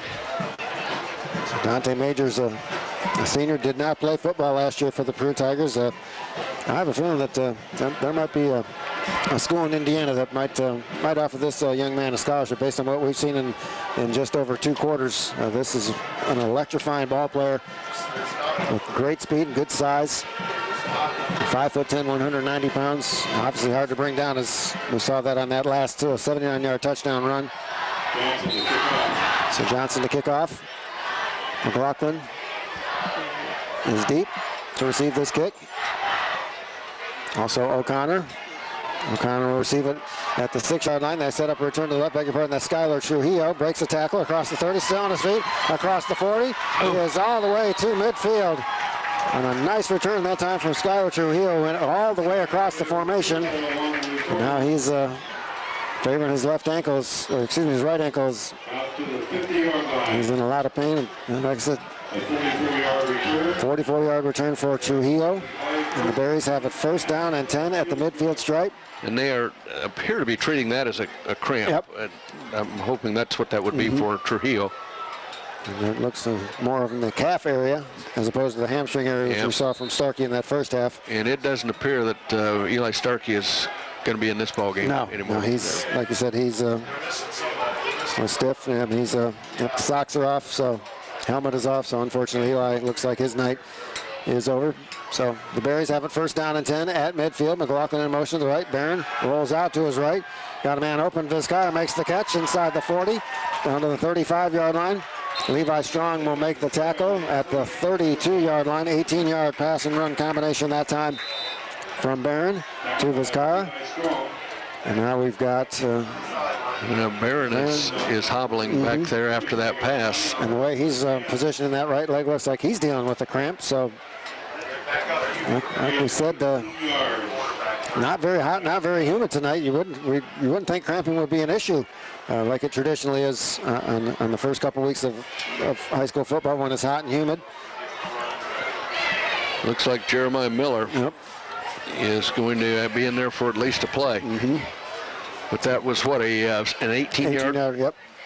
So Jeremiah Miller, the freshman, with his first varsity snap for the Berries at quarterback. And the handoff to Josh Manfred. Manfred hemmed in right at the line of scrimmage, falls forward for a couple of yards out to the 30. Corbin Robinson on the stop for Peru. And a stoppage of play. Not sure what the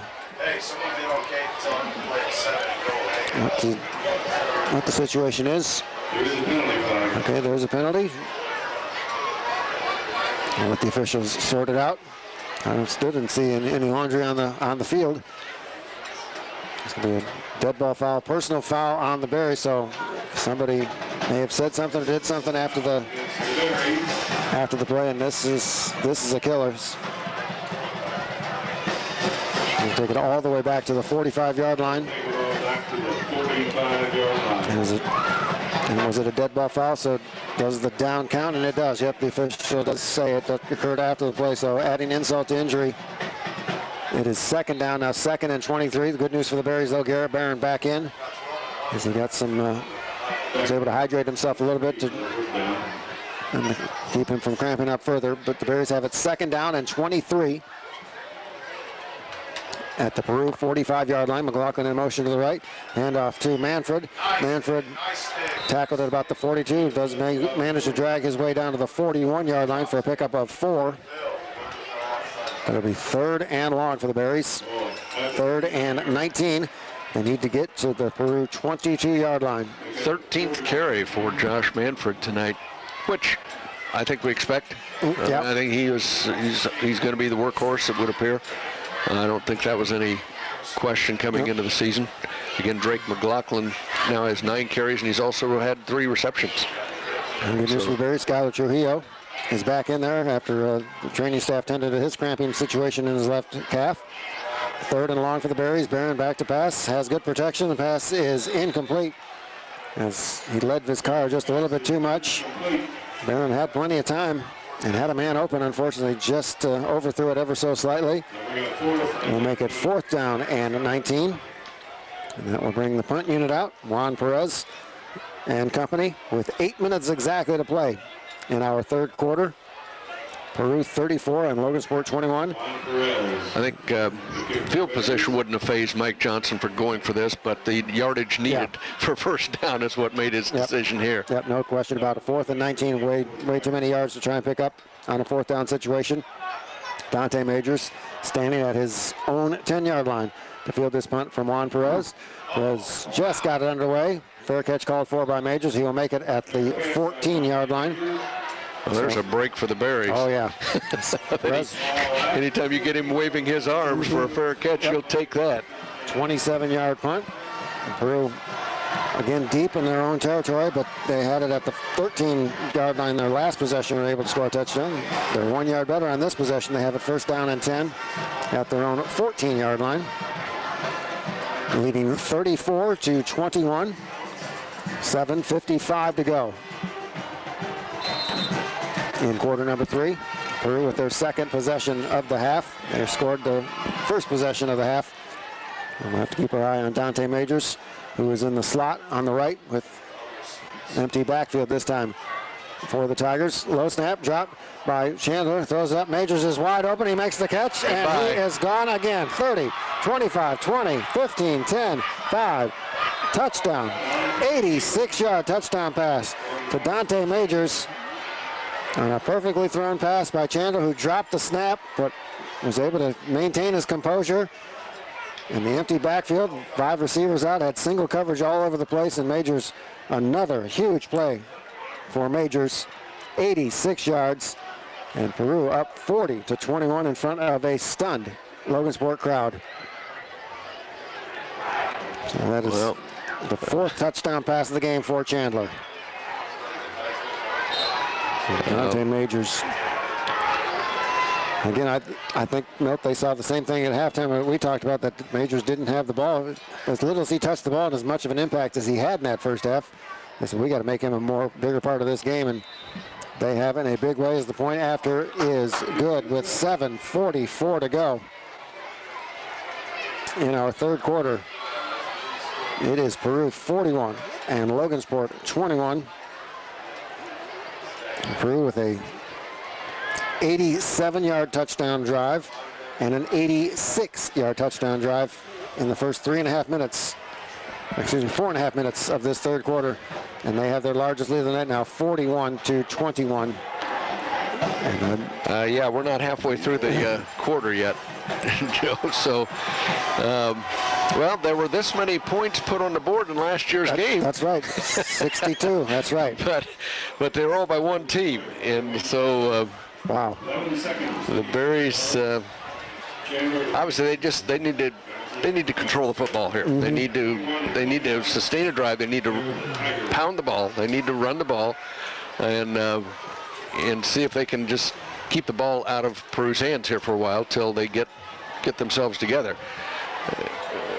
Because again, if you don't want to look at this as being out of hand at this point, but you can't afford. You've got to get yourself back in this thing.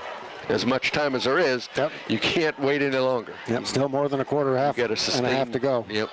So plenty of time, but we talked at halftime about how they have to try to limit the big play, and Peru has taken to the next level here in this half on a 79-yard touchdown run from Dante Majors on 4th down and then an 86-yard touchdown pass on the first play of the drive, an 11-second, one play, 86-yard touchdown drive. And the Tigers with their largest lead of the night at 41-21. Now Johnson will kick it off to McLaughlin. He fields it at the 7-yard line. He'll take the return straight up the left side. Breaks one tackle across the 30, out to the 32-yard line. Tackled there by Levi Strong. And so that's where the Berries will take over. First down and 10 at the 32-yard line.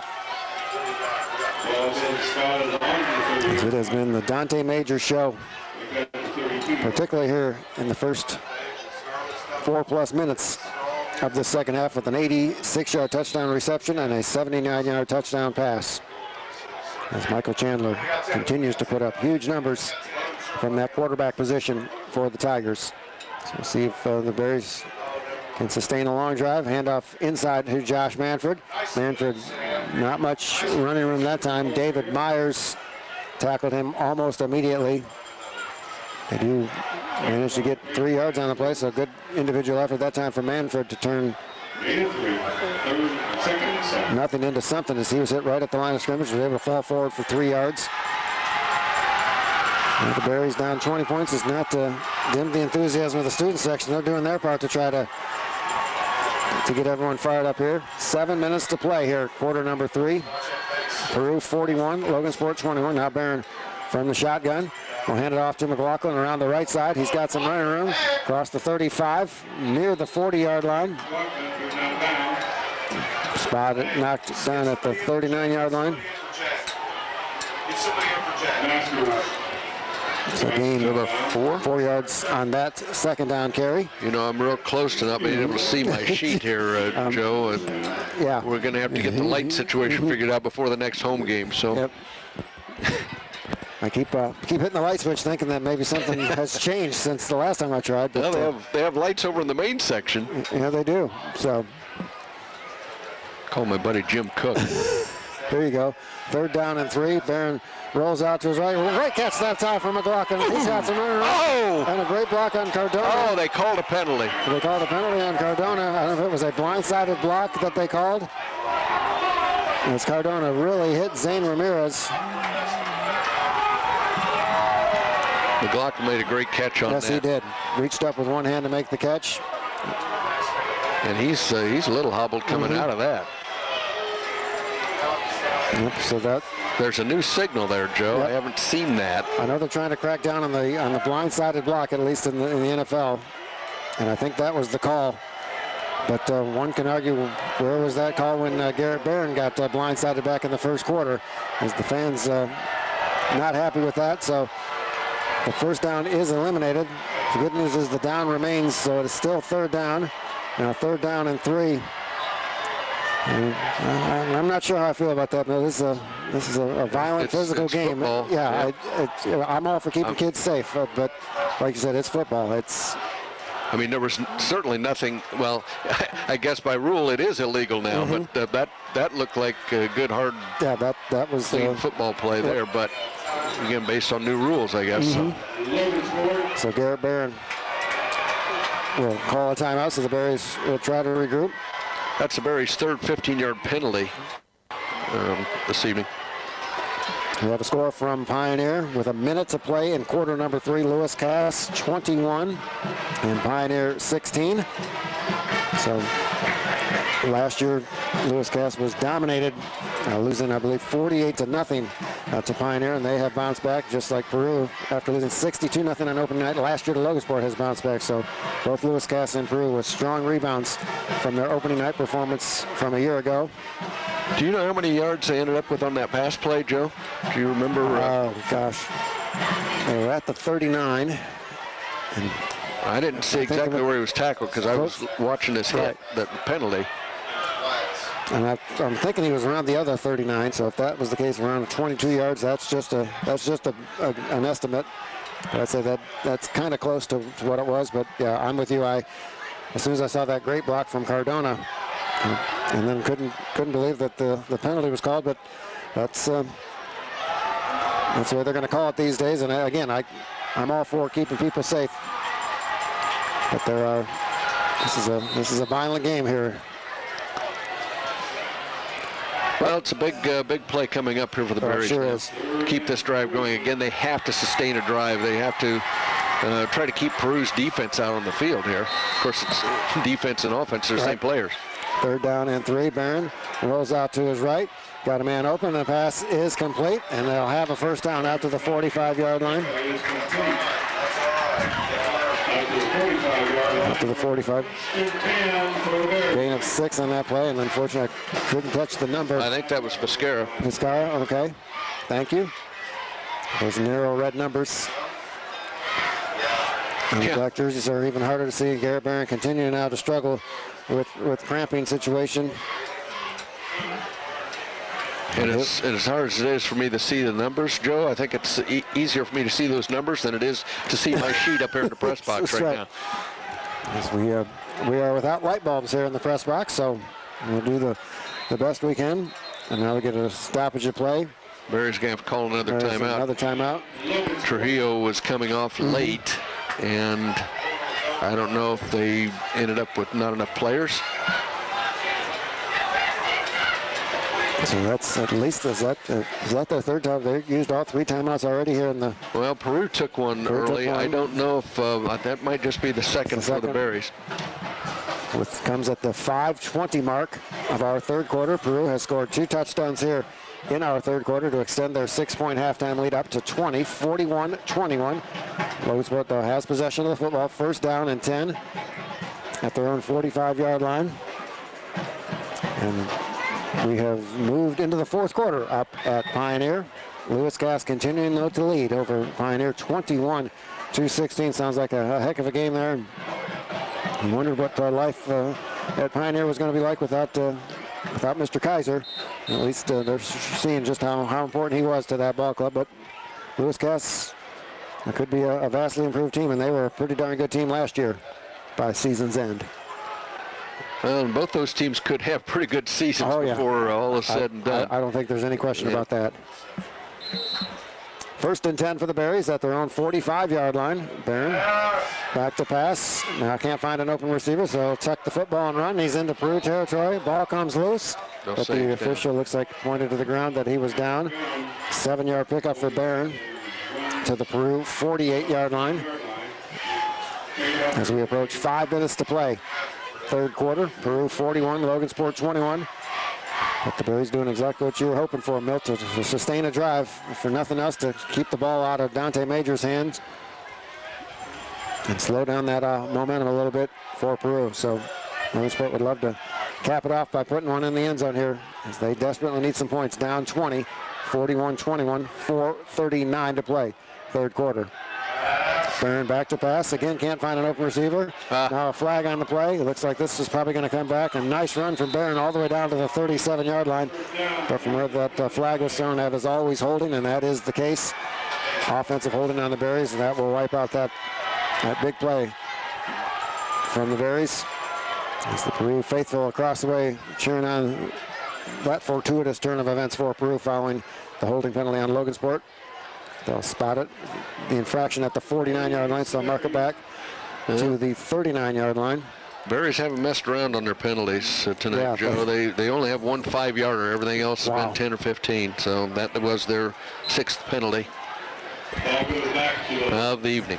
So the good news for the Berries, though, the down stays the same, so it remains 2nd down. 2nd down and 15. Logansport has it at their own 40-yard line. They need to get to the Peru 45-yard line to keep this drive alive. Now two receivers out to the left. Now the ball is dropped by Garrett Barron. Tries to fall on it. I believe he did recover his own fumble, but another loss of yardage on that play. Just a bad exchange between the center and the quarterback. A 2-yard loss.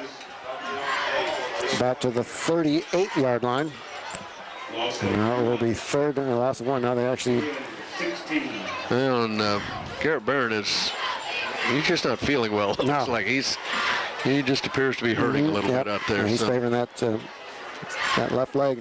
And again, I'm just surprised that we've had as much cramping as we had, given the lack of humidity here that we've had here tonight. But it is the first game of the season. It's sometimes hard to replicate game situations while in practice.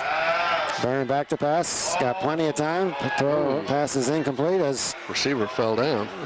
If Trujillo and McLaughlin collided with each other, or were knocked down, but in any event, the pass falls to the turf incomplete. And Logansport will be forced to punt this away as Juan Perez comes back out. Now the good news for the Bears, they were at least able to put a couple of first downs together and keep the ball out of Peru's hands offensively. The bad news, they were not able to get any points out of it. Now they're going to have to kick it away to Dante Majors. And it's been an adventure for the Berries on these center snaps, both with extra points and with punts. Perez couldn't get 1 point off. Barron nearly had his last one blocked. There's a low snap, goes right through his legs. Perez will fall on, but he's tackled for loss back inside the 20-yard line. And the special teams has just not been special tonight for the Berries. They've had all sorts of problems. Although I think that one was on Perez. It was a little bit low, but that was right in his hands. I think maybe he may have taken his eye off the ball, looking for the oncoming rush, perhaps. In any event, Peru will take over at the Logansport 19-yard line, by far their best starting field position of the night, as they look to build on this 3-touchdown lead, as it has been a complete domination in this second half by the Peru Tigers, outscoring Logansport 14-0 so far, and they have it starting a drive in the red zone. First down at the 19-yard line, 3:24 to go here. Third quarter, Peru 41 and Logansport 21. We're actually starting to see some of the faithful make their way toward the exit. Not many, but a couple have started to depart. Might be past some people's bedtime. It's true. Handoff around the right side to Scarlett. He's got some running room, and he will walk into the end zone for a touchdown. Another one-play touchdown drive. This one 19 yards from Dakota Scarlett, and it is 47-21.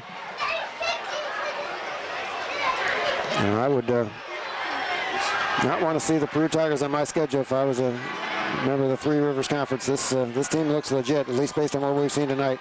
Now up 47-21. This has been quite a performance from the Tigers. And Dakota Scarlett with his first touchdown of the night. And Johnson now on for the point after. Snap is good, the hold is good, the kick is up. And the kick is good. So Peru with 3 touchdowns here in the third quarter. And the route is on here at Logansport Memorial Hospital Stadium. Peru 48 and Logansport 21 with 3:18 to go. And again, we saw the body language earlier about the Bears a little bit dejected, and now the wind is really out of their sails now, as Peru has just done a great job here in this third quarter. That's almost what that touchdown run looked like, Joe. Yeah. It looked like that the Berries were just sort of down and sort of kicking themselves a little bit. So I don't know. That you can't get too down in one game. It's a long season to go. Very but much so. Yeah. What they have to realize is that this Peru team is a much improved team over what they played last year. So this is not a bad Peru football team. No.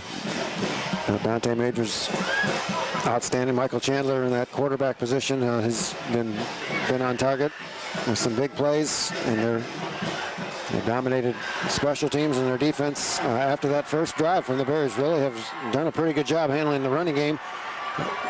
Take away that 92-yard run from Josh Manford after that first touchdown drive, and their defense is pretty much dominated here at Logansport Memorial Hospital Stadium. And they have scored 3 touchdowns here in the third quarter, and they lead 48-21. And don't forget, back in the first half, Dante Majors had a touchdown run that was wiped out due to a holding penalty, so it could even be worse, as well as Majors has played. So deep is Trujillo, and McLaughlin received this kick from Zach Johnson. Thought he might get a little bit tired of all the kickoffs he was doing in that first half. He's continuing to be out there. And remember, I talked about Peru only having 37 players. They're not showing any signs of wearing down. No, they're not. Here's a kick over to the near side. Manford will fall on the ball. He's got some running room around the right side if he can break a tackle, which he does. At 25, 30, 35, he's got some open field. Into Peru territory. Another flag. And he'll be wiped out on a play. And whatever block that was about 10 yards behind the play, Joe. So whatever happened there, it was not necessary and it was not what caused Josh Manford to break that touchdown. Yep, an illegal block in the back on Logansport right around the midfield stripe. But like Milt said, Manford was 10 yards clear of that block. That block was not necessary. So Manford and McLaughlin did a nice job as Manford was able to make something out of nothing. Unfortunately, like you said, Milt, an unnecessary penalty, an unnecessary block. It didn't need to be made because Manford was already beyond that would-be tackler. But unfortunately, the penalty will wipe it off. And another major penalty for the Berries. Like you said, Milt, they've not had too many of the 5-yard variety. They're making their penalties count, and that's unfortunately not a good thing. No, they've had 3 15s and 3 10s. So after the penalty is spotted and enforced, they'll have it at their own 40-yard line. 3:01 to play, third quarter. Peru 48 and Logansport 21. I was going to say, I didn't see a football out on the field. That's kind of important in this game. The official gets one in to play. So Barron from the shotgun with 3 receivers split out to the left. And Barron will keep it himself. Across the 45-yard line, gets a block from Trujillo into Peru territory. Inside the 45-yard line. Let's see where they'll spot him. They'll spot him at the 44-yard line. 16-yard gain on first down for Garrett Barron. So 16 yards for Barron. And the clock stopped following the Barron being tackled out of bounds. And now we get a late whistle. And I believe they're asking somebody to leave. I'm not sure if that's a coach, if that's a fan. He had a word. I don't think he's a coach. He's not wearing a red coaching shirt. He was trying to be. Yeah. I think maybe he had a word about that illegal block. So the official had a word with Coach Johnson. Now McLaughlin gets a handoff around the right side. Peru does a nice job stringing it out, and another flag is thrown in the area where we might see another illegal block on Logansport. He's not going to chase that down. We'll have to wait and see what the call is. That was McLaughlin. It's a holding. Yep, another holding penalty. So didn't see a lot of penalties in that first half, but boy, we've seen a ton here in this third quarter. Things are going from bad to worse for the Berries.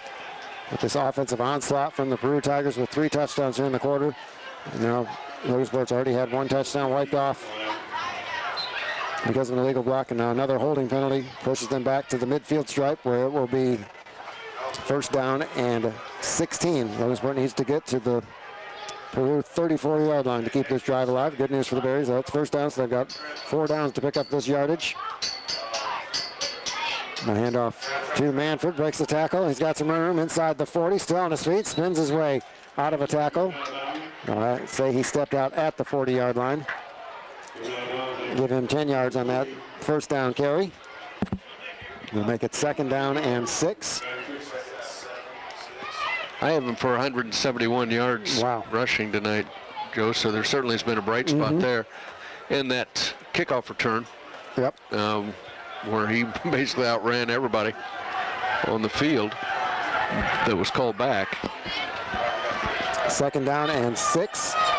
Logansport at the Peru 40-yard line. Barron once again in the shotgun. He'll keep it himself. And he is tackled at about the 37-yard line. Andrew Caldwell in on the stop. Barron did a good job holding onto the ball that time as they tried to strip it away from him. But he was able to maintain possession and pick up 3 yards on that carry. We'll make it third down and about 3. Logansport needs to get to the 34-yard line to keep this drive alive. Clock running, 1 minute, 25 seconds to play. in our third quarter. Peru with 3 touchdowns in this period to take a 48-21 lead. See what the Bears can come up with here. 3rd down and 3. Barron once again in the shotgun. Hand off to Manfred around the right side. He'll have the first down. And he gets a little help from his offensive line to push him. He's down to the 33-yard line, 4-yard pickup for Manfred. As Barron continues to struggle a little bit with that lower body, with the cramping that has been plaguing him here tonight. But it is a first down for Logansport. Ball at the Peru 33-yard line. Clock stopped temporarily to move the chains. It's now restarted. Inside of a minute to play in our third quarter. In the third quarter, dominated by the Peru Tigers. They've outscored Logansport 21-0 in this frame to take a 48-21 lead. Now 3 receivers split out wide to the left for the Berries. Barron back to pass, has good protection. Pass is through the fingertips of Drake McLaughlin, who had some open field, was trying to run with it before he caught it as he turned up to run upfield, but he was not able to secure the possession of that reception. Pass falls to the turf, incomplete. 17th pass attempt of the night. Wow. For Garrett Barron. We heard Coach Robinson was going to try and implement more of a passing game. Now, a lot of it has been necessitated by the fact the Bears are in catch-up mode here, down by a lot here in this third quarter. But 2nd down and 10 for the Berries.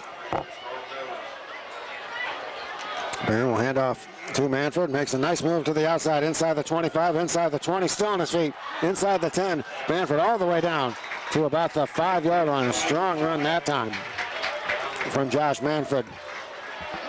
Give him 28 yards on that carry.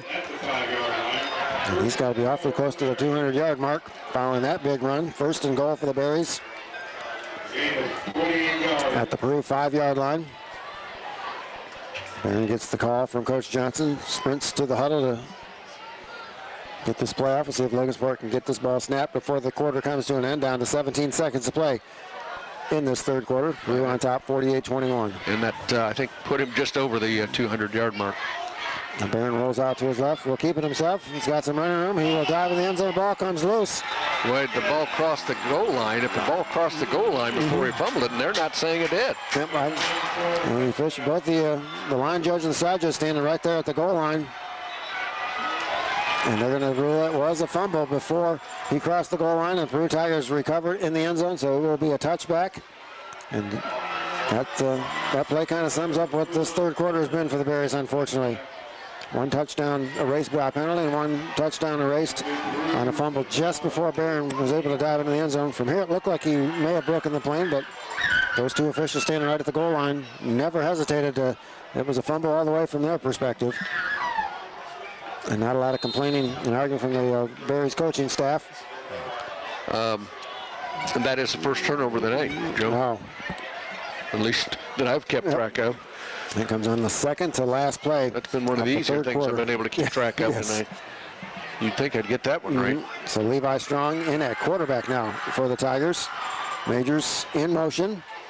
Strong will keep it himself. Breaks the tackle. Ball is on the field. Wow. I think Logansport came up with that, and they did. So after not having a turnover the entire game, we have back-to-back turnovers as our third quarter comes to an end. It is Peru 48, Logansport 21. We will step aside for a break. When we return, we will have our fourth quarter live from Logansport. The end of summer means football season. It also means it's time to get your furnace checked. Call the professionals at Wilkinson Heating, Cooling, and Plumbing in Logansport. If you're ready to buy a new HVAC system, now's the time. You can save hundreds of dollars on their end of summer sale. Call Wilkinson's right now, 753-2208. Stop into Direct Maytag in Logansport, where we're making room for Maytag brand with power-packed laundry pairs. Maytag is part of the Whirlpool Corporation, the largest appliance manufacturer in the world. Direct Maytag for sales and service on East Market Street in Logansport. WSAL coverage of Logansport Berries football continues as we're about to start the fourth quarter of the game. Here's Joe Stetz and Milt Hess. All right, Alan James, thank you very much. Welcome back to Logansport Memorial Hospital Stadium. 3 quarters in the books for the Berries. A third quarter to forget. Peru outscoring them 21-0. 2 of those touchdowns on one-play drives, and they lead 48-21. But the Berries did recover a fumble on the final play of the third quarter, so they will take over following the turnover in great starting field position at the 29-yard line of Peru.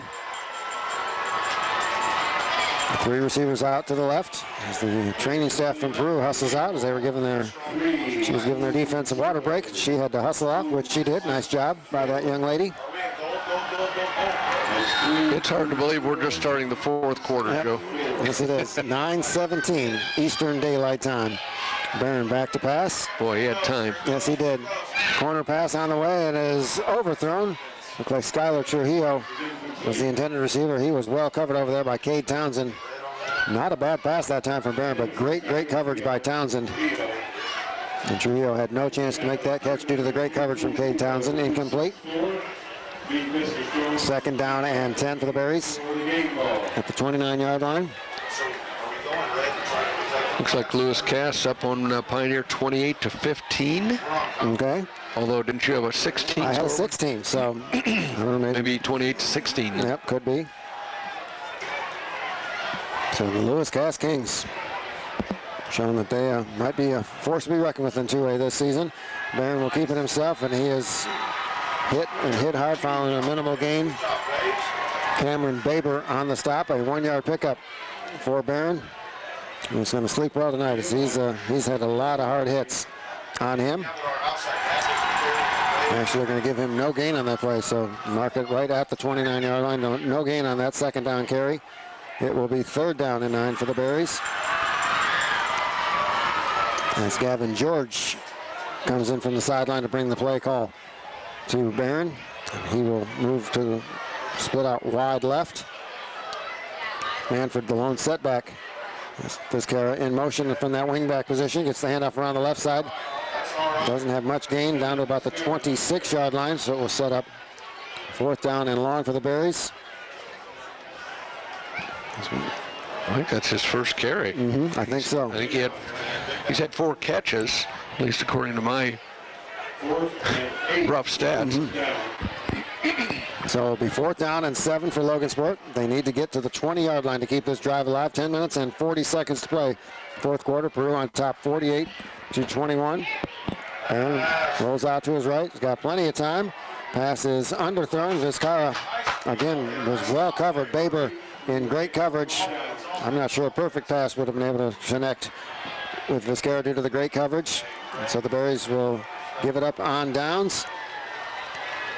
4th straight incompletion for Garrett. And again, he just looks like he's hobbling. Oh yeah, he's tired. And he's hitting himself in the helmet, but I think he's worn out. Yeah, I think so too. Playing offense, defense. We saw him on special teams earlier as well. So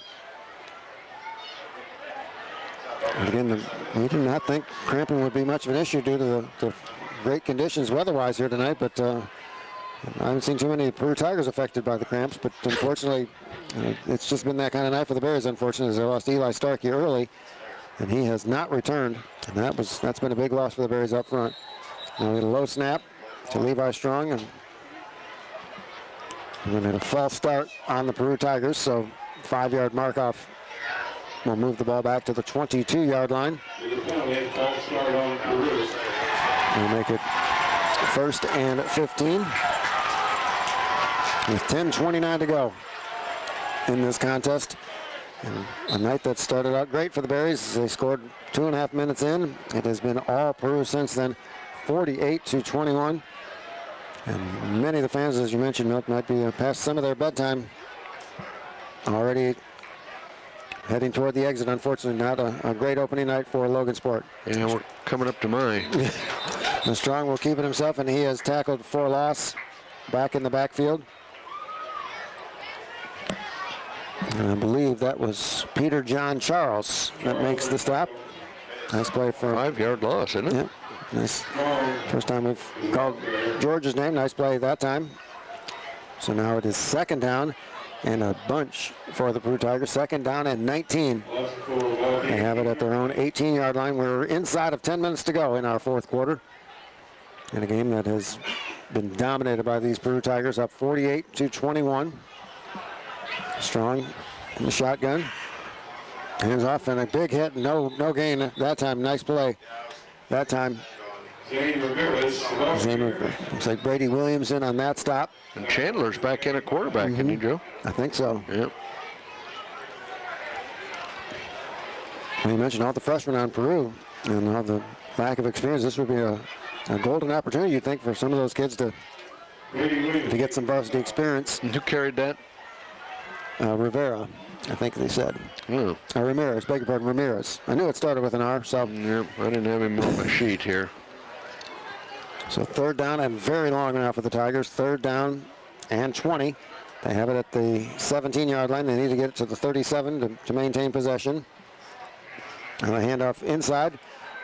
Good run that time by Masters, but he'll be well short of the first down. Now to the 31, not well short. He picked up a lot of yards. McLaughlin on the stop. He's only 6 yards short. And we'll see if the Tigers choose to go for it here. 4th and 6, and certainly not giving any indication that they're going to punt this one away. Chandler gets the play in from the sideline, so. 8 minutes, 25 seconds to play. Fourth quarter. Well, he does the punting, so. And now we're going to get a timeout called by the Peru Tigers. With 8:21 to go.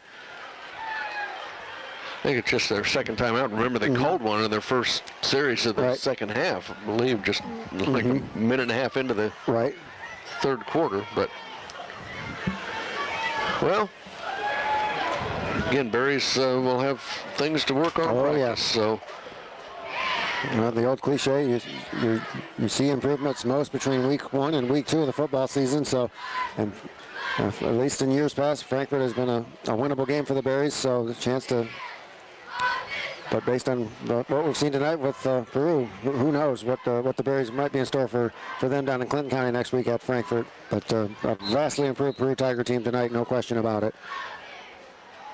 No, and you just hope your team doesn't get 2 down after one game. Again, you have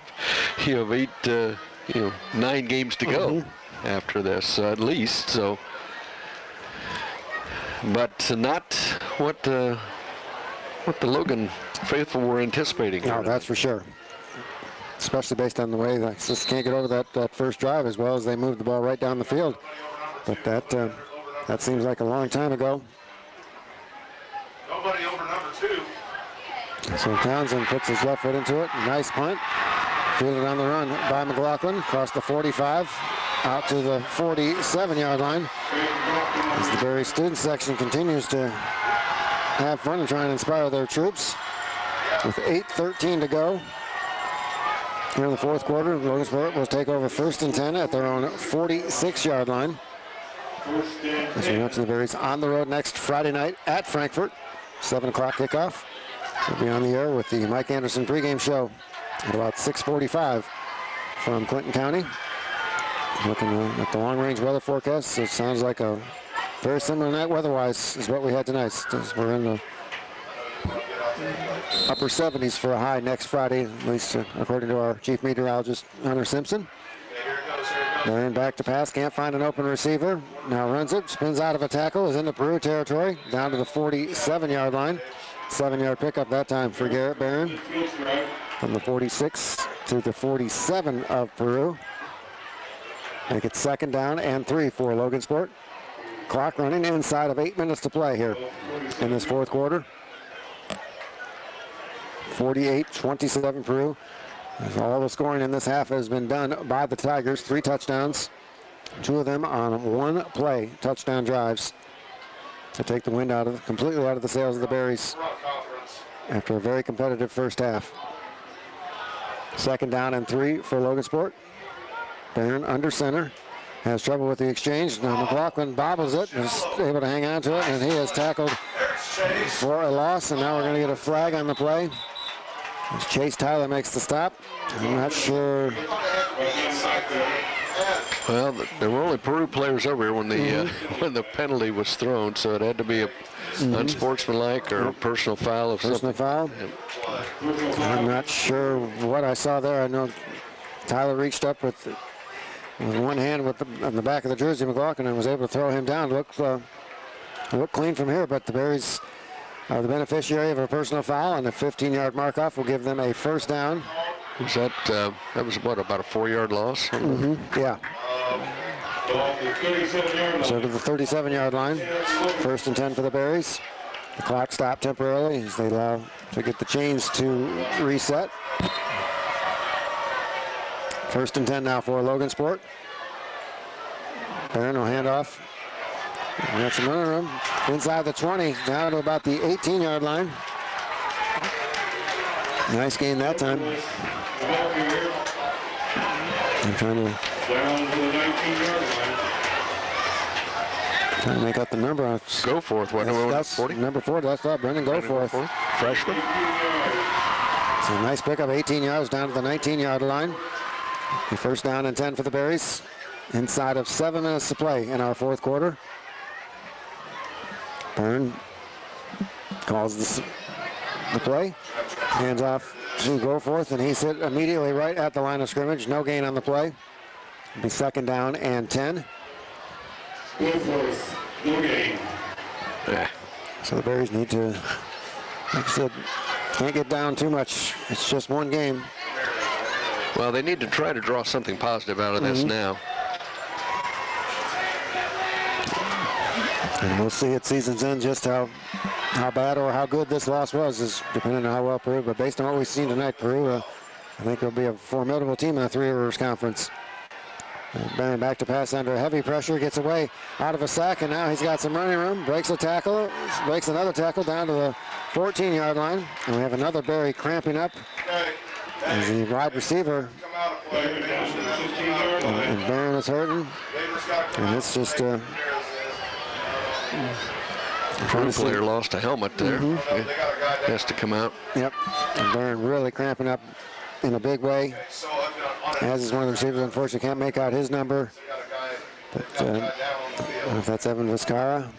I believe it is. So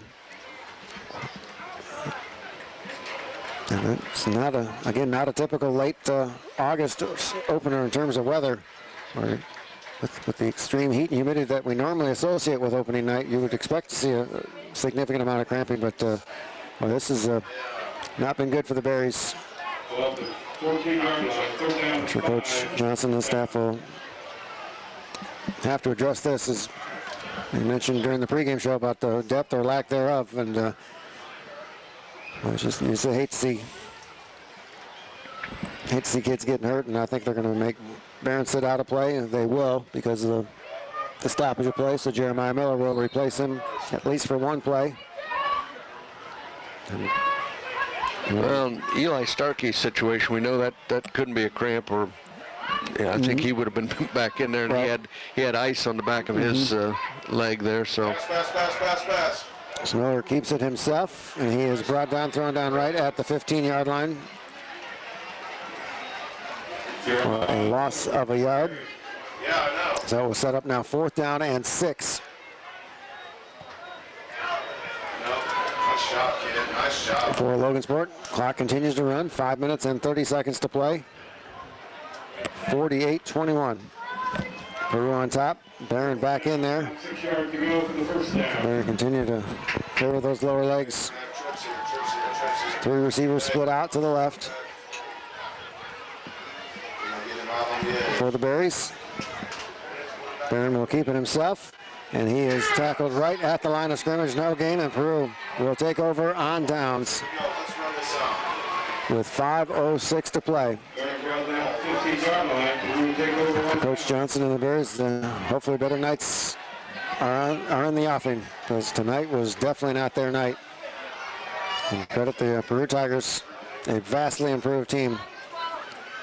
And for what we saw a year ago, Logansport had their way at Peru. 62-0 was the final score in the game. That was never in doubt. But the Tigers have made a statement here tonight. And we'll see going forward how good their season can be.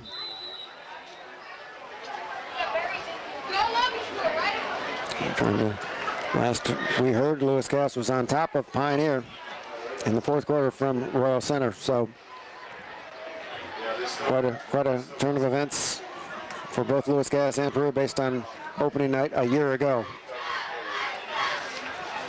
Strong in at quarterback, no, beg your pardon, Chandler in at quarterback. Hands the ball off to Levi Strong, and he is brought down after a minimal gain, and now another flag in the play and another holding penalty on Peru. We didn't have a whole lot of penalties in that first half, but we have had a ton here in the second half. Who carried the ball there, Joe? That was Levi Strong. Made the carry, got a 4-yard gain, wiped out due to the penalty. Clock stopped following the penalty with exactly 5 minutes to go. Garrett Barron has come out of the game as he's just been affected by cramping. Alberto Matias is in for Barron. First down and 17 for the Tigers. The ball spotted at the 8-yard line with 4 minutes and 40 seconds to play in this contest. Now Scarlett goes in motion. Masters is tackled immediately right at the scrimmage. Inadvertent whistle, Joe. Chandler fooled the official there because Chandler kept the ball and he blew the whistle thinking that the runner had been down. Yep. And fooled me as well. That's not saying much. Well, they blew the whistle. He can't run it out now because they blew the whistle. So he's going to try to run on down and score a touchdown. I don't blame him, but yep, I would try to. But the fact is, it was a whistle. The official didn't see that Chandler still had the ball and blew it down when they thought Levi Strong, I believe, was the ball carrier. So. Well, there's still several Peru players down on the far side there. Hi. We got 4 guys down here. We got to go. They're wanting to think that.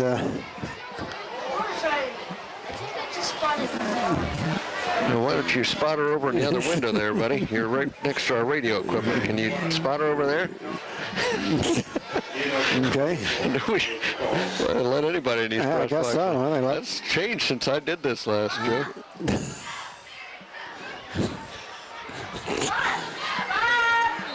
Okay. Well, somebody might have checked his ID. So you got a press pass? Mm-hmm. We had a fan get out of the field earlier and yell at the official. Now we've got a fan. Well, I think Mom just realized that her son was in the box, and so 10 seconds. So we've gone from the sublime to the ridiculous here at Logansport Memorial Hospital Stadium. At this point, we just, I think, want to keep the clock going. Yeah, I think I'm with you there, Milt. Handoff around the left side is Baber. Baber hemmed in after a minimal gain. Ramey Fuster on the stop. There's another hold. Won't be a 10-yard penalty this time because they've run out of yardage. So Ramey did some good things on the baseball diamond this past spring for the Bears out on the football field. On another holding penalty. As it is into a de facto daycare center up here in the press box. We might. I think we can I think we can shut that door and lock it. I think so. I think we're a little late in doing that. All right, gentlemen. Not trying to be difficult, but this is no place for you. Thank you. Thank you. Have a safe drive home. I guess we can't lock it. I haven't, Well, back when I did games, that never happened. Yeah, welcome back to the press box, Milt. Yeah. Handoff to Levi Strong. Breaks one tackle short of the 15-yard line. And then he'll spin forward right at the 15-yard line. It's 12 yards there. Nice gain.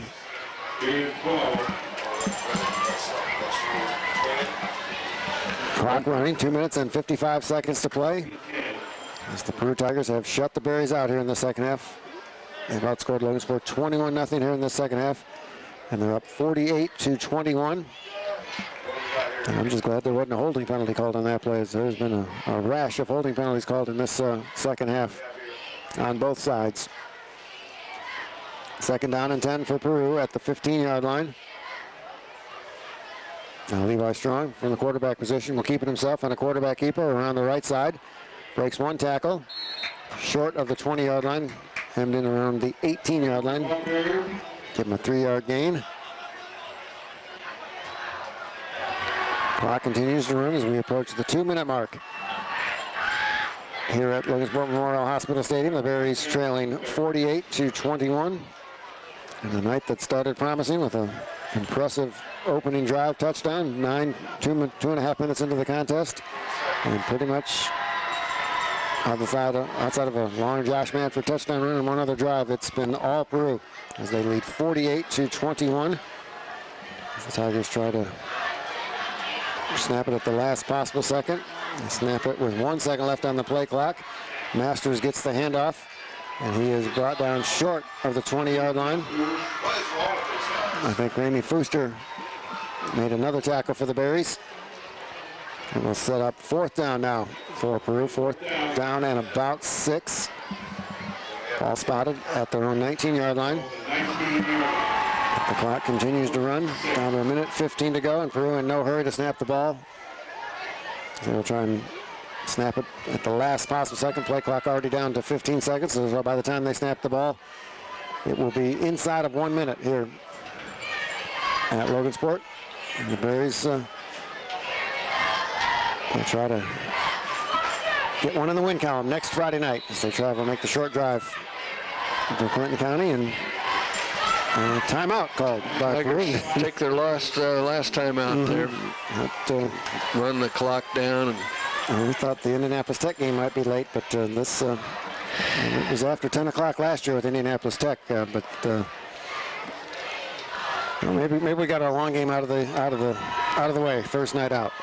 That would be nice. Well, the Berries will just need to get some things shored up defensively, and if you look back at this, it's been the big play. Yes. Yep. Joe, I mean, stat-wise, it's the numbers aren't there for Peru except the big plays. Mm-hmm. You know, the one-play drives, right. The big pass play, the big runs. 88 yards, 86 yards, 79 yards, 61 yards, 49 yards. The shortest touchdown, 25 yards. So that big play has killed Logansport tonight. And it's just hard to believe that you're going to lose a game in this fashion when you had a 200-yard rusher. Mm-hmm, I know. Josh Manford with 203 yards rushing the football tonight. Cade Townsend set to punt it away for Peru. It is blocked by the Berries. Ball is on the field loose. Levi Strong falls on it at the 15-yard line, so there's something positive for the Berries. Maybe to feel a little bit better about themselves on the block punt. Comes at the 45.2 second mark. I'm sure the second unit will be out there for Logansport. As that's Jeremiah Miller being talked to by Coach Robinson. And we'll see if the Berries can maybe put one on the board here in the final 45 seconds. They have it at the 15-yard line. That would certainly give them something positive to think about heading into next week. And then we see the Peru coaches with using their flashlight from their cell phone, because that's the only lights we have on this half of the and I'm press box. I'm sure I could do that if I knew how to do it. Yeah. Here's a handoff around the right side, and a big loss as Isaiah Martinez was tackled for a 7-yard loss. And this Peru second unit doing the job. Draven Waters in on that stop. So there's a 3-second difference between the play clock and the game clock, so the Bears will have to snap it at least one more time as we approach 20 seconds to go.